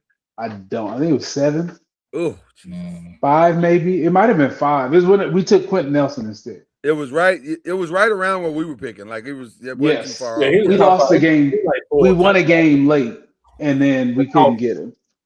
Wow. That would have been a dream scenario. But we never would have taken him though. Ballard was not going to take him. Under no circumstances was he taking the Saquon Barkley. Not that high. No. Is he a cousin to Mel Kiper? Is that what it is? I don't know. No, it's just that's their philosophy. That's Mel's philosophy. You don't take a running back that high. Let me ask you this: who had a better career at their position, Lloyd? What do you mean? I know my answer. Who out of those two players we just named, who's had a better career out of their position? You about between Saquon and Quentin Nelson. Been first team All Pro like every damn year. I mean, I guess you gotta say Quentin Nelson. So he's gonna go to the Hall of Fame. He's gonna go to the Hall of Fame. Yeah, because he's And to answer your question, like Byron said, we've never seen that before. Like you was talking about the draft. The only one we've ever seen is what really drove Aaron Rodgers out of Green Bay. He's like, look, we this close, and y'all picking a quarterback when we need a receiver. Like that don't make sense. Like, and it didn't. Like, but that year there were no receivers left on the board that were first round talents. There was none. The board was wiped clean. Yeah. Yeah. It was. We liked a couple too, but they all got drafted. Yeah, no, but that means the quarterback was on your board though. That means I could have moved up. That means the quarterback was on your board. Like, I get why. I mean, Green Bay did what they had to do for the future. Like they knew that kid wasn't going to start for 2 or 3 years, and they were willing to pay him to do that. But there weren't no receivers left. That's what I always ask people with that trade. Like, who'd y'all want them to take? Well, no, them receivers were gone. All the first round receivers were gone. Byron, what is the secret sauce to a late or middle round steal? What is the secret sauce? What do you think? It is secret sauce. I mean, there's not really secrets. Like if the dude is productive, where in college, he's work ethic, he's tough, and he's smart, and he's got traits. That's the guy you take. Okay. So now you can't. A lot of people, the people that hit on those picks are the people that pay attention to tape. I will say that. If you just go just buy a combine flash, yeah. Maybe that's the secret. But I guess to me, it's not a secret because it's the tape for me. It always goes back to the tape. Like, I don't care about this combine. If it's somebody you ain't never heard of or you thought was sorry and he ran fast, to me, he's a sorry player that just ran fast. Yeah. That doesn't change anything. Like, it's the tape. What does he play like? So I want to use a scenario. Xavier Worthy. Mm-hmm.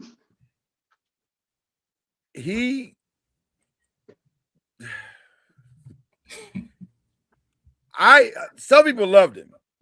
Some people loved him in college. Like I was never one of those ones that was so enamored with him. Like I just thought he was fast, but all the other stuff that I would want in a receiver, he didn't have that to me.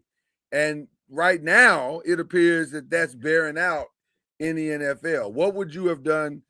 What would your grade would have been for a guy like him? I just think he's second or third round. He's a gadget guy.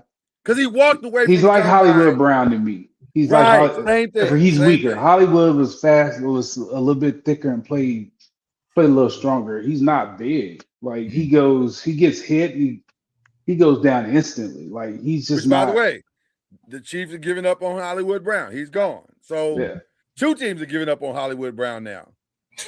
So I mean, Xavier's he's just a fast guy. He's very in fast. The league full of 100 fast guys, but he's not physical. They can't run him on certain routes because he gets muscled. They'll push him out of bounds. If they press him, it's a wrap. And he's not sure-handed. He's thrown. Mahomes has thrown him some of those fast balls, and he's dropped some of those. So it's like I know they're looking for the cheap for Tyreek. Tyreek is thick. Tyreek is built like a running back. He's just short. Like he played running back at Oklahoma State. His junior or sophomore year, whenever he got to Oklahoma State, he was actually in the backfield as a running back. Does he have big hands? He has to have big hands because he can catch anything, just about. I don't remember his hands. So I just know he's built like he's thick. That's why He can take punishment. He doesn't go down easy. He runs through tackles. Yeah. Worthy don't do none of that. None of that. Like, okay. I mean, the Red River game, they threw a little jet screen at the half-inch yard line, and he got collapsed because he's just small. You couldn't break a tackle and get this much because he's little. Cam, Chad, the draft is coming up. Is there anybody? Is there a mistake of your team's past that you don't want them to repeat in this draft that you can think of? Mistake? Yes. Like a player that was really hyped for his strength in the combine or his speed, or maybe he was lauded in the conference, but then when you got him to your team, you're like, man, this joker can't play at all. Like Don't you say it, Chad? Don't you say it, Chad? Miley Smith, Taco Charlton, pick one. Pick one. Okay. Yeah. Did you say Anthony Richardson? I did. Yeah, absolutely. He's right. But you know what? He got drafted off 2 games. I would love to know what did he do on tape or privately or even in the interview that made them take him where they took him. Because to me, the 15 games that I saw him play at Florida, there's absolutely no way I'd have taken that dude in the first but round. everybody missed on it though, because even ESPN had him ranked up there. Everybody missed on this. But can I be honest with you? And I understand with Stephen A. I don't know, maybe Dan Orlovsky, he owes him some money or something and lost the bet to him or something. I don't know. But I don't buy some of the stuff that Dan Orlovsky, some of the game tapes he be watching, talking about this kid did this and did that. I'm like, Negro, what are you watching? Like that. It wasn't just him.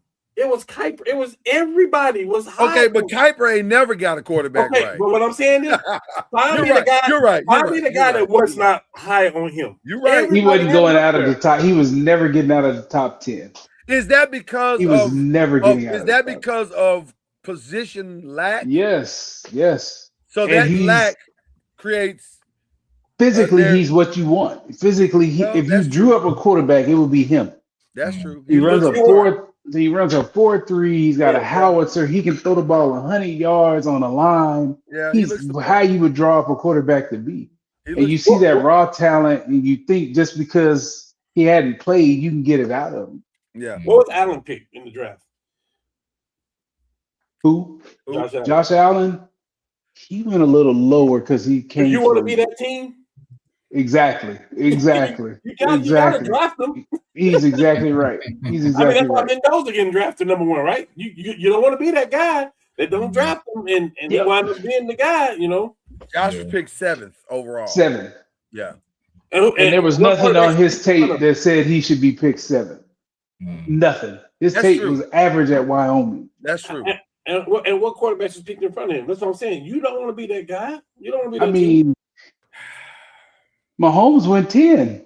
You don't want to be that guy. And the Bears traded up and passed him. But the problem is, I know it's crazy. And because why? Because he beat Florida State. You don't want to be that guy, man. I'm just telling you.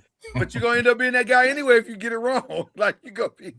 You're either gonna be that guy on draft day, or you're gonna be that guy at the end of 1 or 2 seasons. Not necessarily. Well, just think.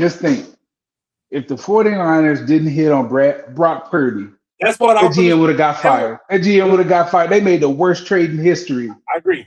To get a kid from North Dakota State. They could have got Chase. Right, that's because they got picked in the same draft. If they didn't hit on Brock Purdy. They got picked in the same draft. That's exactly right. They made the worst trade in history. Yeah. To trade and by the way, that's another one of those that didn't make sense because there's nothing that was on tape. There's no way you can say the tape did it because he only started in like 10 games at a Division 1 AA school and didn't play for you. In COVID. So there's nothing you could have looked at to say, oh man, this guy's it. The worst trade, one of the worst trades in football history. Yeah, Brock Purdy saved his job for sure. For sure. But quarterbacks, if you're big, strong, fast with a big arm, Jack, you're gonna go high. Hardest position to select in the draft. What's the hardest one? Is it quarterback? Quarterback and offensive lineman for me. Wow. Why offensive lineman? Because of the nuances of the technique that's involved. It's just so many of them play, and they're so like it's to me. It was always a struggle like that. Some guys are highly athletic and can block all the speed rushes, and just it don't click. We took a dude, Raven Clark from Texas Tech, one of the most athletic dudes you'll ever meet, big, strong, athletic, and it just never clicked. Yeah. And then some guys you don't think are athletic, but they're tough and gritty and smart, and they play for 10 years and they go to they end up being an all-pro.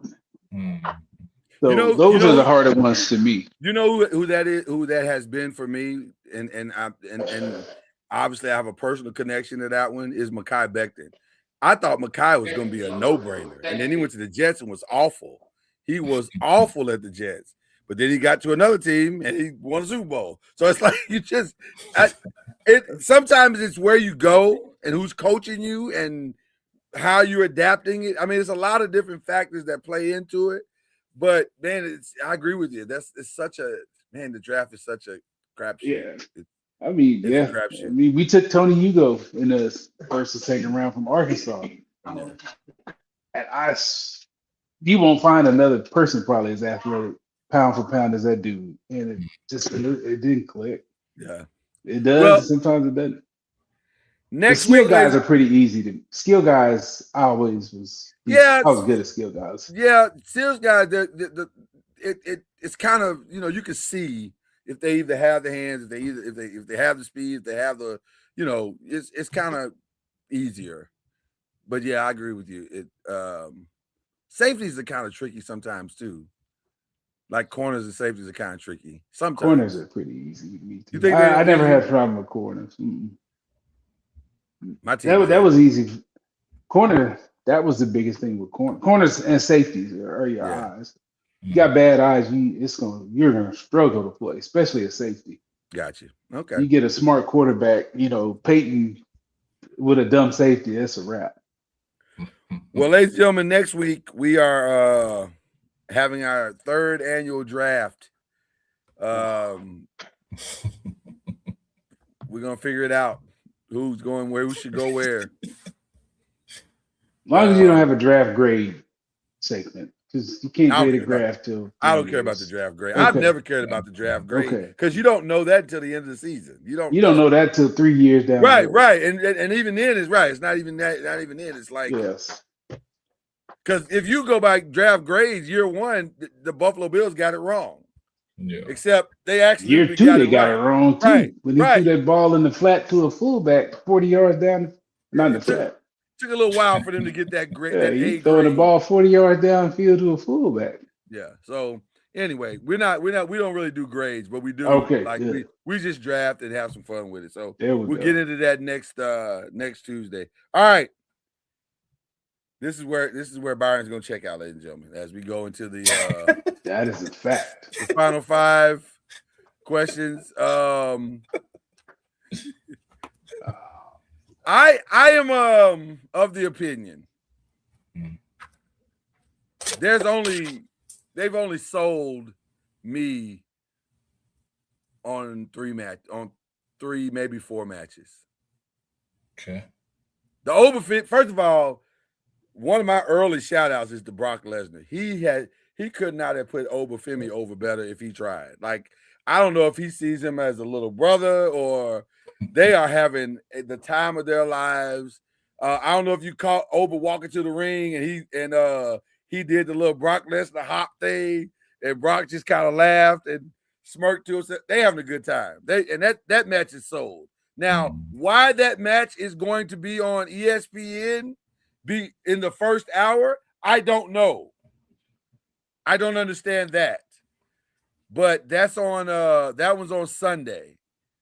So the Sunday matches is Reigns, Punk, Cargill, Ripley, Demon Finn versus Dominique Mysterio, Sami Zayn, Trick, and then Oba and Brock they'll open it up, and then that weird intercontinental match where they're basically just trying to feature Javon Evans. Well, I mean, that's what they're trying to do. Yeah. I'm assuming Javon's gonna win. Because it's Penta, Javon Evans, Dragon Lee, JD Madonna, Rusev, and Rey Mysterio. Which one is you guys looking forward to on that one? You already said it, Javon Evans. You are looking forward to it, Javon. Okay. Yeah. All right. Is anything jump off the page for you, Cam? Not really. I mean, I'm gonna watch it because it's WrestleMania. Yeah, I'm curious about Punk Roman. I feel like The Rock is somehow going to be involved in this because they're trying to set up next year because they can't have another empty stadium in Saudi Arabia. Like they can't do that. So if they can even have it there, you can't keep booking it somewhere and then moving it, can you? All this stuff going on in the world, man. All this stuff going on in the world. Well, that's why they moved it. That's true. Saturday we get Cody and Randy. With Pat McAfee in his corner. That's such a weird match. Stephanie Vaquer and Liv, Seth and Gunter. That was a pivot that nobody saw coming. AJ Lee and Becky Lynch is running back. And then that fatal four-way thing with Nia and all of them. And then the one I really want to see is Jacob Fatu and Drew McIntyre, which again is going to be in the first hour on ESPN. And then the iShow Speed thing, I don't get that at all. I don't get that at all. It just with Logan appeal to a different audience, man. I guess I don't get that at all. That just seems like a waste. But the only one Saturday I'm kind of interested in just because of the talent is probably Seth and Gunther. Mm-hmm. Talent wise, that should be a good match. And if they let Jacob and Drew act a fool, that'll be fun to watch. Because they'll make it ugly. Yeah. It won't be great wrestling, but it'll be a nasty match. I don't want to see Gunther win anything. I don't love Gunther. He's weird to me. Yeah, he's built weird. He wrestles weird. Yeah, I don't like. Cam, what do you think about that one on Saturday? I like the card. Okay. All right. Well, that's what's going down Saturday for WrestleMania. This was announced today. Okay. All right. What have we watched? What are we watching? I watched one of my favorite segments, by the way. I watched two things. I watched the Pat Summitt documentary, which is really good. Pat Summitt got a doc? Yes, sir. Yes, Didn't know she had one. Okay. Pat Summitt documentary was good. And then I watched I started watching the Lamar Odom documentary. I'm not watching that. Which is very interesting. I don't want to watch a dude do crack for 45 minutes. I didn't see any crack for the time I watched it. You know, I don't want to see the Kardashians. So. You know there's some crack in there. I mean, I ain't got to that part yet. Okay. You know there's some crack in that video. But yeah, that's what I saw. I got it. If you are a fan of the show The Boys, they return tonight or in the morning at 3 a.m. And The Boys is a I don't know how to describe The Boys to you. It's a lot. It's a lot. Have you seen The Boys? I have not. It's a oh man, I don't even know how to describe it. If you mix the violence and disgustingness of John Wick, no, that's not even. John Wick is light compared to The Boys. I don't know how to describe it. The Boys is a lot. It's a lot.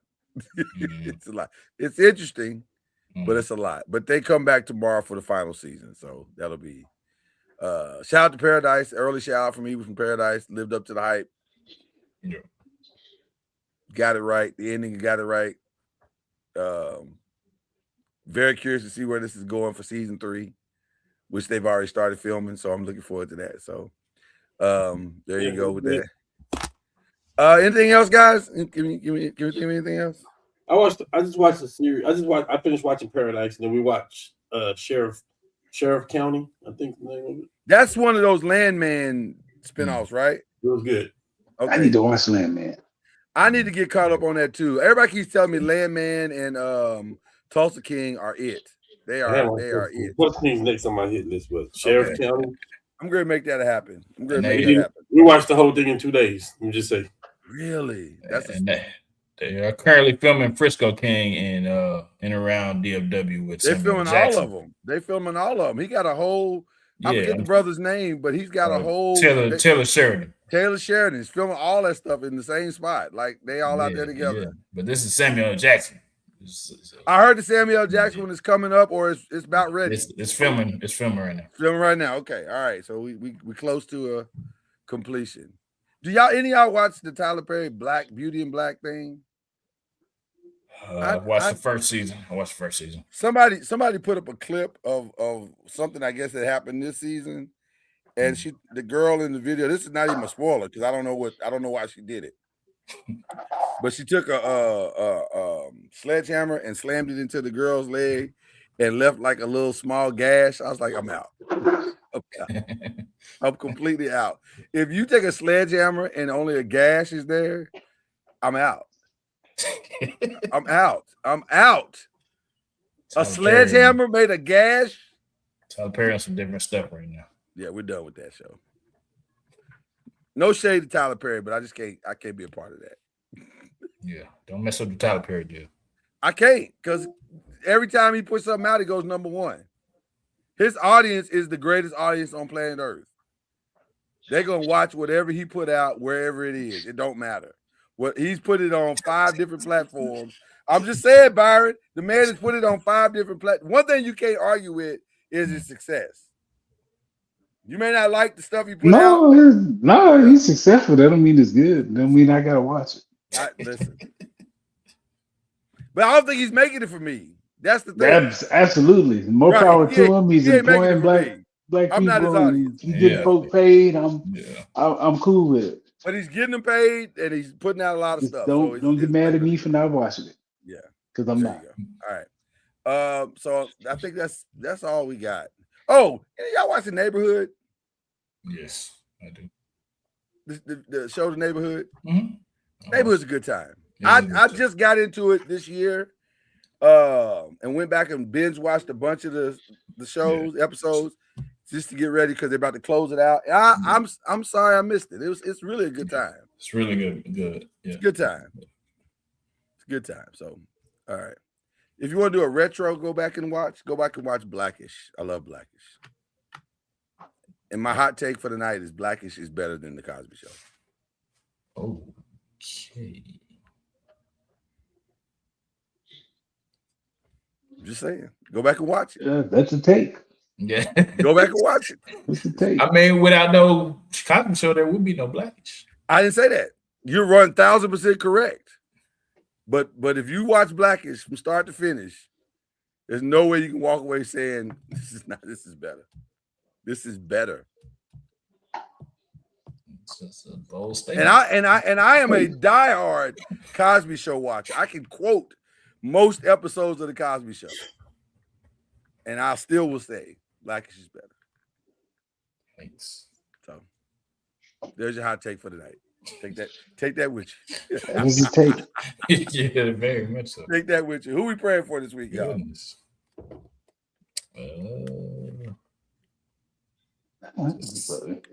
Just everybody's families in these boxes right now and beyond. Yep. 100%, man. Thanks. Pray for the medical staff of the Lakers. Yeah.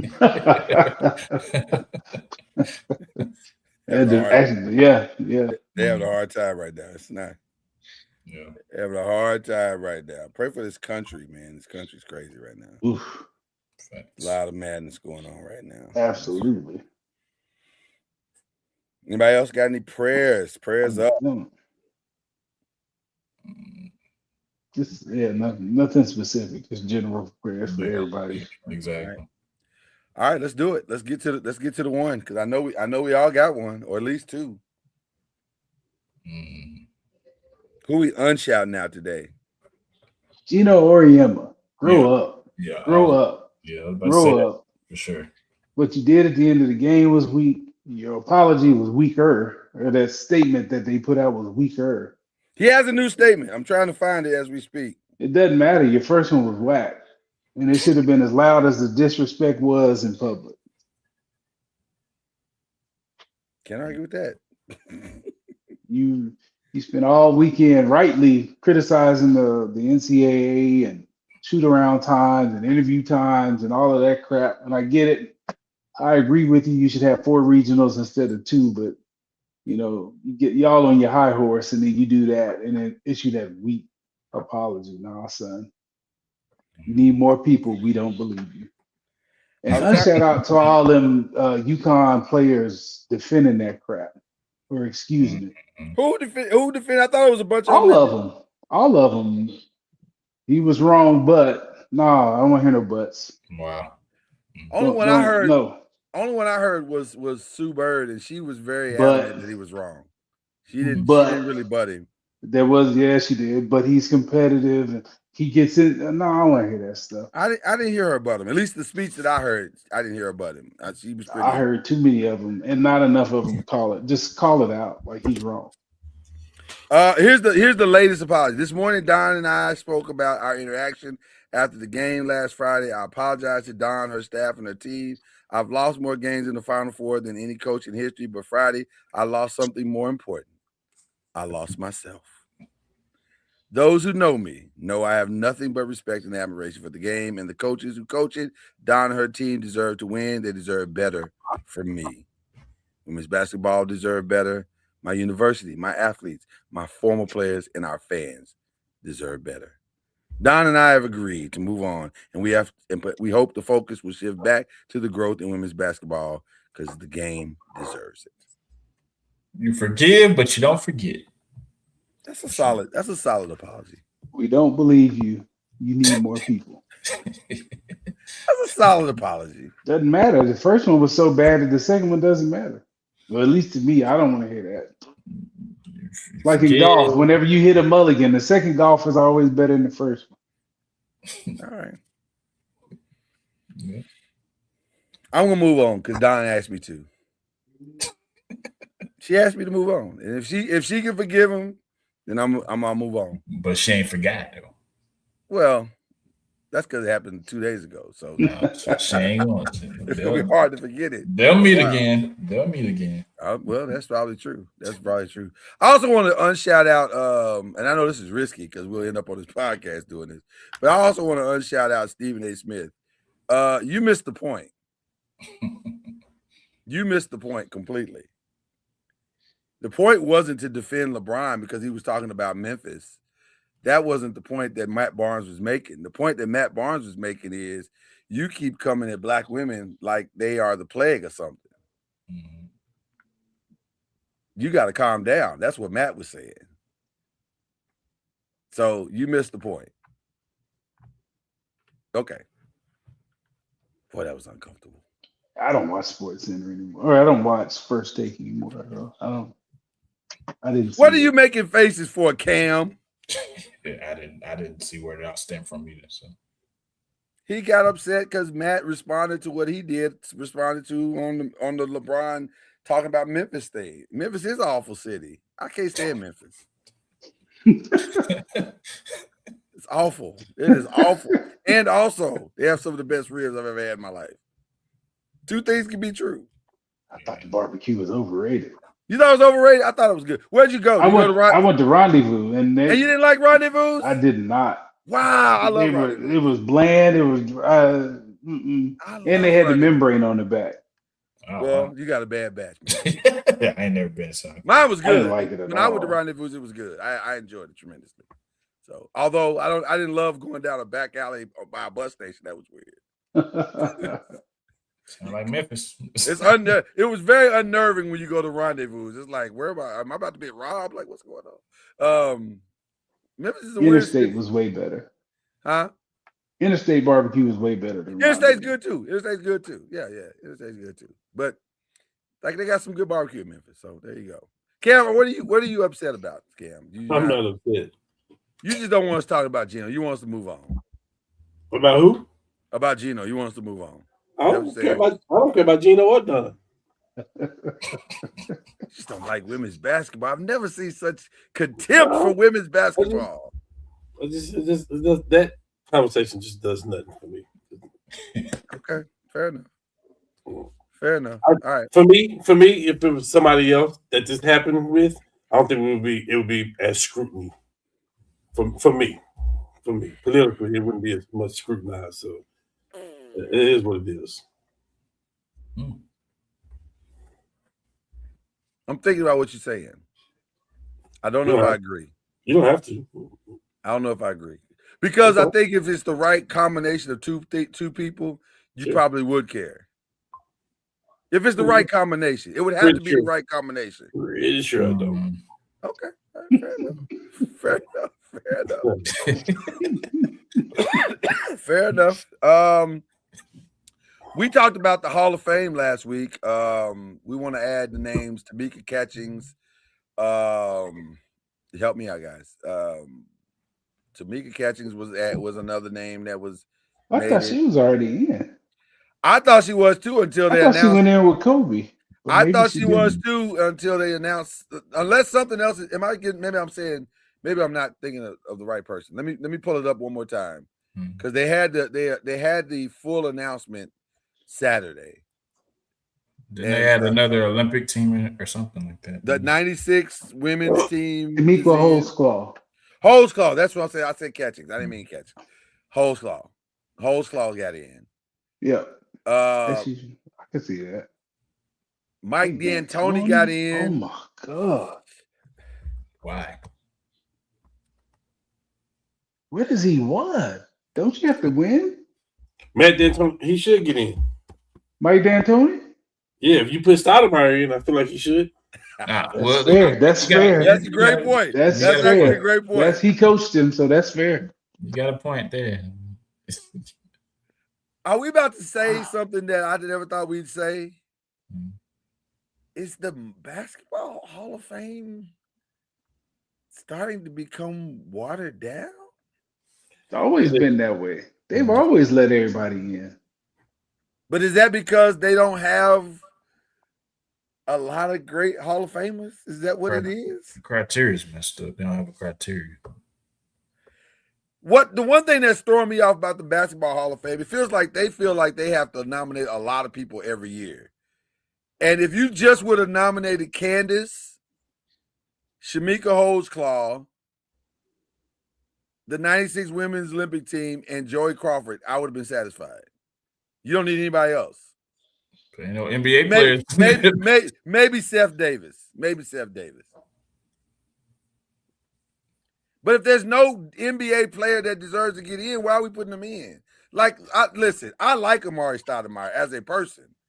I don't know if he's an NBA Hall of Famer. That Hall of Famer, he's going to sit in the same room with Kobe? That seems weird to me. Yeah. Amari Stoudemire, Shaq.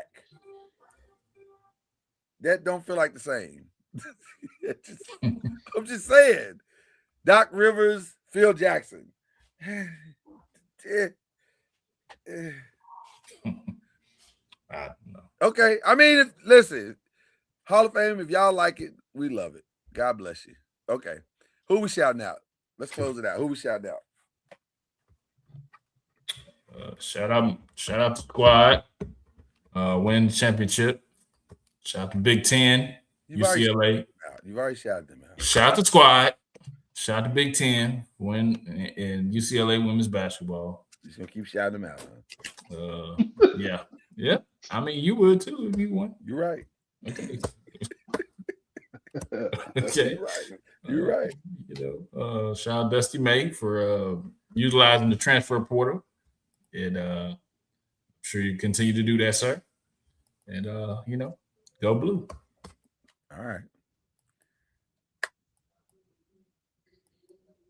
Cam, Byron, who you shouting out? Great, Cam.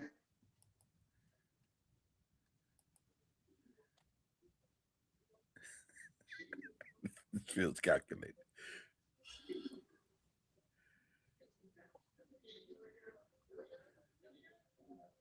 Who you shouting out, Cam? Byron, you good? Yo, by all means, please. Just shout out to all the kids in the portal that are in the portal, not for being greedy or because coaches pushed you out and made promises and didn't keep them. So shout out to you guys and I hope you land and Where get you want to everything land. you want. Yeah, everything you want. Yeah. All right. Okay, Cam. Who you shouting out? I ain't got no shout out, man. Not even the wife? The wife don't get a shout out? You get a shout out every day, bro. That's automatic. That's automatic. All right. Shout out to my little brother. He showed up for the first time in 7 years. He brought my nieces and nephews. I got a chance to meet them for the first time, and it was an incredible experience. Everybody's amazing. I have amazing nieces and nephews, and specifically shout out to the 2-year-old who, when faced with the adversity of being outside with a dog, decided to come back in the house and told me, Uncle Lloyd, I can't outrun that dog, so I'm gonna stay in the house. I was like, you got outrun at 2? Like you got that? You got outrun locked and loaded to go at 2? Okay, it's pretty impressive, young lady. So shout out to the nieces and nephews. We had a good time, and shout out to the family for hosting them and then getting a really, really good night's sleep. Because I don't know if you've ever been around 6 hyperactive kids under 4 hyperactive kids under the age of 6. It's an experience. Especially when you've hit your 50s. It's really an experience. It's really an experience. They reminded me that I'm in my 50s now. So, but so that was a good time. So we had a good time. So yeah, that's my shout out. And I don't think I have any other shout outs. I'm trying to remember. I hate forgetting, but I don't think I have anything else. So I think that's all we're gonna do tonight. I am interested to see who's gonna win NBA Rookie of the Year between Knipple and Cooper Flag. It's like a game basis now. Yeah. Cooper made a strong case. Cooper made his case. He made a strong case the other night. He did. Yeah. Knipple's balling too. I don't know. Oh man. Right now, I still say Knipple, but I mean they can go cold. He's on his heel. We haven't had a cold in a long time. They can go cold. Yeah, they can go cold. I don't know, man. That's a good race. I'll say that. That's a good race. I'm just happy for the coach of Charlotte. Like, it's so easy to get fired from those kind of places. And like, I hope he stays because they playing great. Oh, they play hard too. Them jokers play hard too. They show up for him every game and they give him everything they got. Yeah. I hope he can survive. It's a what have you done for me lately sports world, man. And these owners get impatient. I don't think you should be impatient in Charlotte though, because how often do you get a chance to have anything in Charlotte? Yeah, they're gonna be in the playoffs, right? And they're a legitimate threat. They got shooters. Yeah, they make noise. Yeah. It could be interesting. So and an all-star. Yeah, I like Knipple. I'm so impressed by that kid. Just really, really impressed. Did Duke get that wrong last year? Like, they was really featuring Cooper Flag, and all the hype was about Cooper Flag.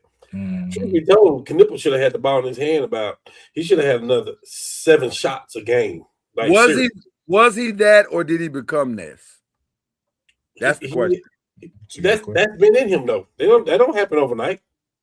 Yeah, that's a good point. It's an opportunity. He don't just land at Duke. That don't happen overnight. Yeah. I don't know. That's a great question. I don't have an answer for that one because I don't know. I don't know. Connect got trashed overnight. So I don't know. By the way, Dalton Connect is for sale. If anybody would.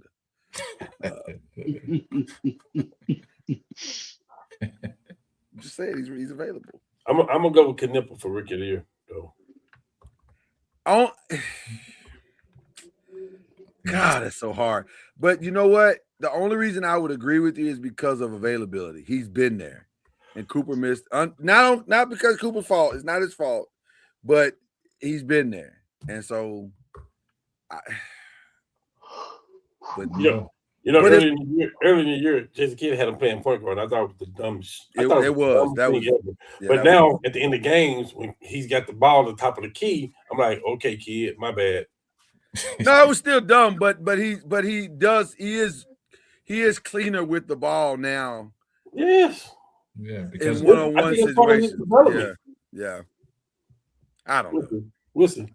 We'll see. We'll see. But Mavs got half of it.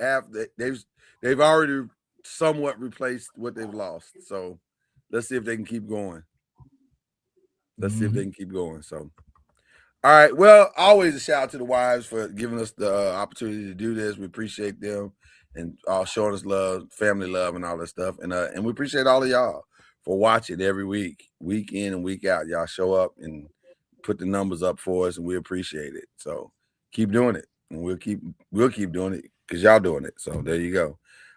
With that being said, this is the 5, and we ain't got nothing else to say. So we out. Shout out to Gino. Do your thing, boy. Do your thing, boy. That was lame. No, it's Gino, man. That was lame as fuck. Let Gino do his thing. Let Gino cook.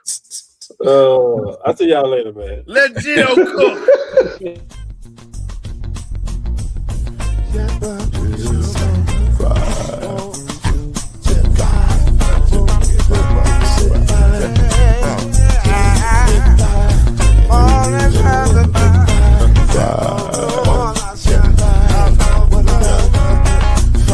Get you 10 when you're plugging in with the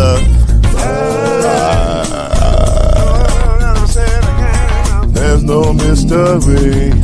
Let's make history with the 5 off the strongest. 2 and 3. Add 1 more plus me into the 5.